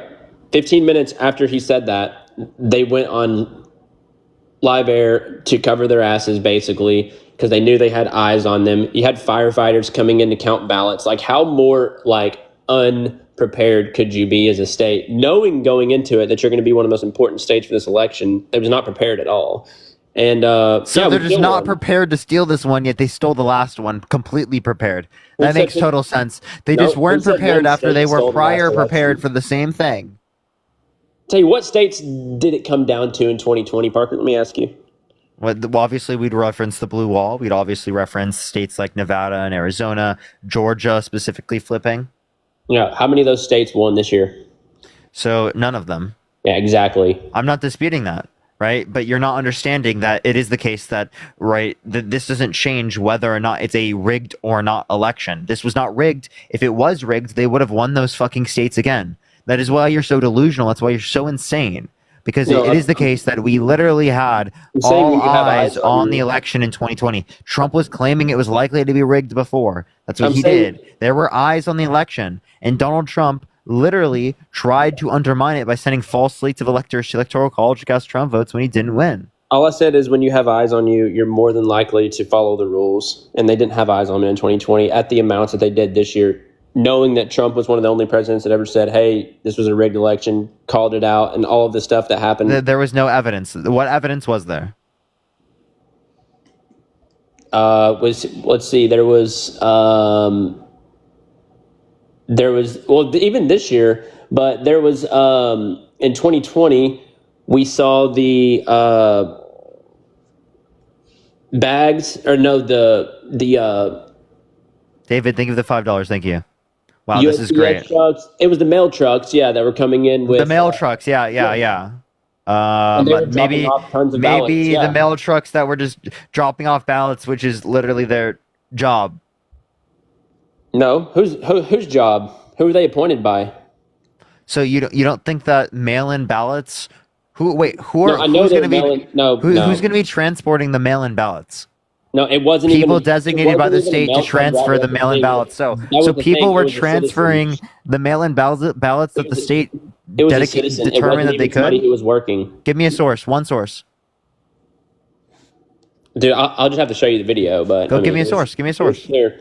Yeah, It because was I know clear. And the they video even- you're referencing is literally of And they even someone did who's it this year, but it conducting a didn't work. legal That's why- transfer of ballots. That's why. I mean, that's why the win was too big to rig this year. You know. The win was too big to rig. You guys barely got any more votes. You got like less than 1 million more votes. What are you talking about? What do you mean too Barely big to got any rig? more If votes? they Are literally you kidding get me right wait, now, Parker? if the Democrats got the same votes they won last time, they would have won. 2024. If Democrats got the same votes they got last time, they would have won.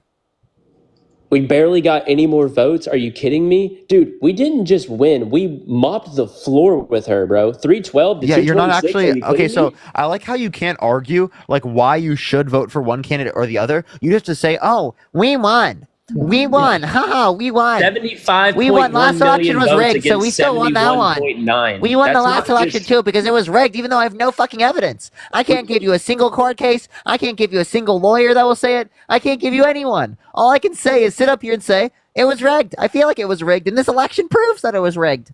Dude, you're a fucking joke, man. It's embarrassing. Give me an argument. Looks Give like me an Kamala argument. Harris Give me is a something joke. legitimate. Don't just come up here and be like, dude, Donald Trump said that it was rigged, so I'm gonna believe it's rigged. There's no election. There's no proof. There were just people that were moving the ballots. I swear they were not people that were designated to do it, but I can't provide any proof of that. Trust me, please. Oh my God, Trump won. Put the fries in the bag. Put the fries in the bag right now. Trump won. He won. Put the fries in the Yeah, bag. and it wasn't just by a little, dude. That's by a lot. Dude, is that all you can do? Give me an argument for That's why by a Trump lot, bro. Why That- did you vote that's for not- Trump? That's why, not Why just- did you vote for him? I Here's the told confetti. you, I agree with his. I agree with him on mass deportation. Is that it? Taking place. Oh, you got flagged I for got election flagged. integrity and civic and election integrity. Well, you did say the last election was rigged, so. Yo, what's up? How old are you? What's up? All right. How What's old are up? you? Can you hear me? Are you driving? Hold on. Let me connect. Yeah, he's clearly driving. All right, let's go to the next individual. Only send a guest request if you did vote for Trump. If you want to support me, Venmo, Cash App, PayPal, link tree in the bio. Let's get this next individual up here. Only send a guest request if you did vote for Trump. Yo, what's up? How old are you? Hey, I'm 18. Did you vote Trump? Yes, I did. What's your birth year? First little crown. What? What's your birth year? You're cutting out. I can't hear you. No, you can hear me. What's your birth year? What? What the fuck is wrong with people?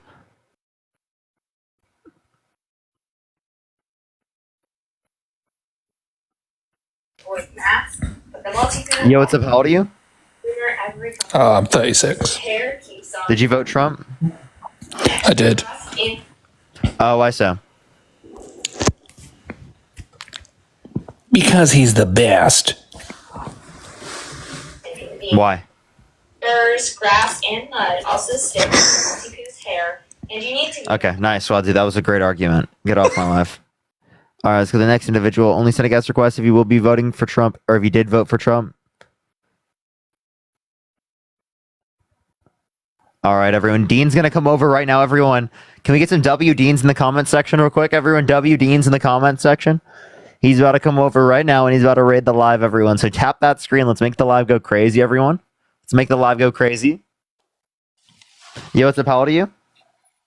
How's it going? I'm 22. Did you vote Trump? Yes, I did. Are you driving? No. It may sound like it, but I'm not actively driving, but I'm sitting in my truck, yeah. Okay, so why'd you vote for Trump? Okay, so I voted for Trump because, well, first off, I kind of want to say that I think to the average working class American, the Democratic Party currently as it stands kind of represents, the more elitist class of society, whereas like 15 years ago it was kind of like the inverse. Now the Democrats are the highest income earners and the Wait. When you say educated. represents, what policies? I don't want to say necessarily representative as in policies, but subservient to the donor class, essentially. Okay. So then why don't we reference the fact that Trump went to top fossil fuel exec, said if you give me $1 billion for my campaign, I'll give you $110 billion in tax cuts. Well, yeah, but didn't Kamala get $1 billion for her campaign? Wait, but she didn't go to fossil fuel execs and say that if you give me this money, I'll give you $110 billion in tax cuts. She didn't do that, right? Her tax policy is predominantly going to positively impact the lower and middle class, whereas Donald Trump's tax policy would predominantly help rich people at the expense of poor people in this country because tariffs would cause taxes to go up for poor people in this country. Mika, thank you so much for the $5. Thank you. So, on tariffs, though, isn't it only on items that are coming from China? Whereas if they were produced in it's America, universal. there wouldn't. 20% universal tariff, 60 to 100% on China. Okay, yeah, because I thought it was only no tariffs if it's produced in this country, right? So if you produce, listen, a tariff is a tax on an imported good. So if you produce it in the country, there's not going to be a tariff on that good because it's produced in the country. But we still get so goods from that would incentivize people to produce goods in the country. Yes, but it would decrease the size of the U.S. economy. It would cause economic decline. It would devalue the U.S. dollar because it would disincentivize trade with the United States and lower demand on the U.S. dollar. It would specifically cut export jobs because other countries would place tariffs on us, and it would cause prices to go up for American consumers. Well, so then should we also be okay with like child slave labor in China? And okay, so then you want to cut off. Okay, so you want to cut off complete trade with China. Is that what you're arguing? Not necessarily. Okay, so then are you saying you want some of that labor? I think more of that labor should be provided to American citizens. Ross, are you saying that? Okay, so are you saying that you want that labor still? In what context? Are you saying that you want child slave labor? Is that what you just argued? No, I'm saying that's what you're arguing. No, that's what you're arguing because you just said you don't want to cut off trade completely. You said trade with China necessarily implies that there's child slave labor. Okay, well then your trade with China would necessarily imply that. 1. 2, you have universal tariffs. Universal tariffs would apply to countries that don't have these particular work conditions. Okay. Well, I'll just talk about why I voted for Trump then, and we'll move on to something else. I wanted to say that I really like that RFK is taking on a lot of the bad chemicals that we eat every single day, all the bad things that we spray on our crops every single day. I like that he's promoting health, especially to our youth in this country. I think that's something that's really important. And secondly, I really like the stuff that he's doing for free speech. So wait, Obviously, you said you like what he's doing for free speech. Okay, so just two things. let me finish my point. Okay. The policy that he's enacting is, if you work in the federal government, you can't contact a private organization to, I don't know what you're going to bring up. Oh, you're a free speech apologist, yada, yada, yada. No one in the federal government can contact a private organization. You're not even making a point right now. Can I respond? Yeah, you're go ahead. literally not even making a point. Okay, in terms of RFK making us more healthy, he literally disputes vaccines are safe and effective. That's going to make us less healthy, right? You're arguing he's going to make us more healthy, yet he's also advocating for a guy that wants to gut the EPA regulations and literally believes climate change is a hoax. Yeah, how is that going to make us more healthy? And then also in terms of the policies you're advocating for, he literally completely fucking went against his entire environmental career. What are you talking about? This guy has no values. You're saying RFK has no values? Yes. You know, he's a classic fundamentally liberal. went against them. But we wouldn't even be having this conversation right now if he was on Kamala's cabinet. Kamala? But anyway. Yes, I would still disagree with him. I'd still say he's a conspiracy nut. Because I can critique my own party? Well, but the only reason you have those certain critiques are, oh my god, he has brainworms, is because he's on Trump's cabinet. I never even said that. Well, I'm just saying that's what I could have talked about the fact that I could have talked about the fact that he decapitated a bear. Appreciate the live on air. Thank you so much. And took the body of the bear into the middle of like a park in New York, just for fucking fun. So, what do you think about Trump banning federal regulators from going and working in that industry immediately after they're done regulating in the industry? I don't have an issue with that. But like, why are we pivoting? Why are we pivoting? Well, because I think you're just. If you want to pivot, let's pivot. Okay. You're just steelmanning every argument I have and not trying to. Steelmanning? You used it wrong. You mean straw man. Steelman would mean I'm supporting your position to the best of its possible capacity. You're right. Okay. You're strawmanning my position. I'm not strawmanning. How am I strawmanning?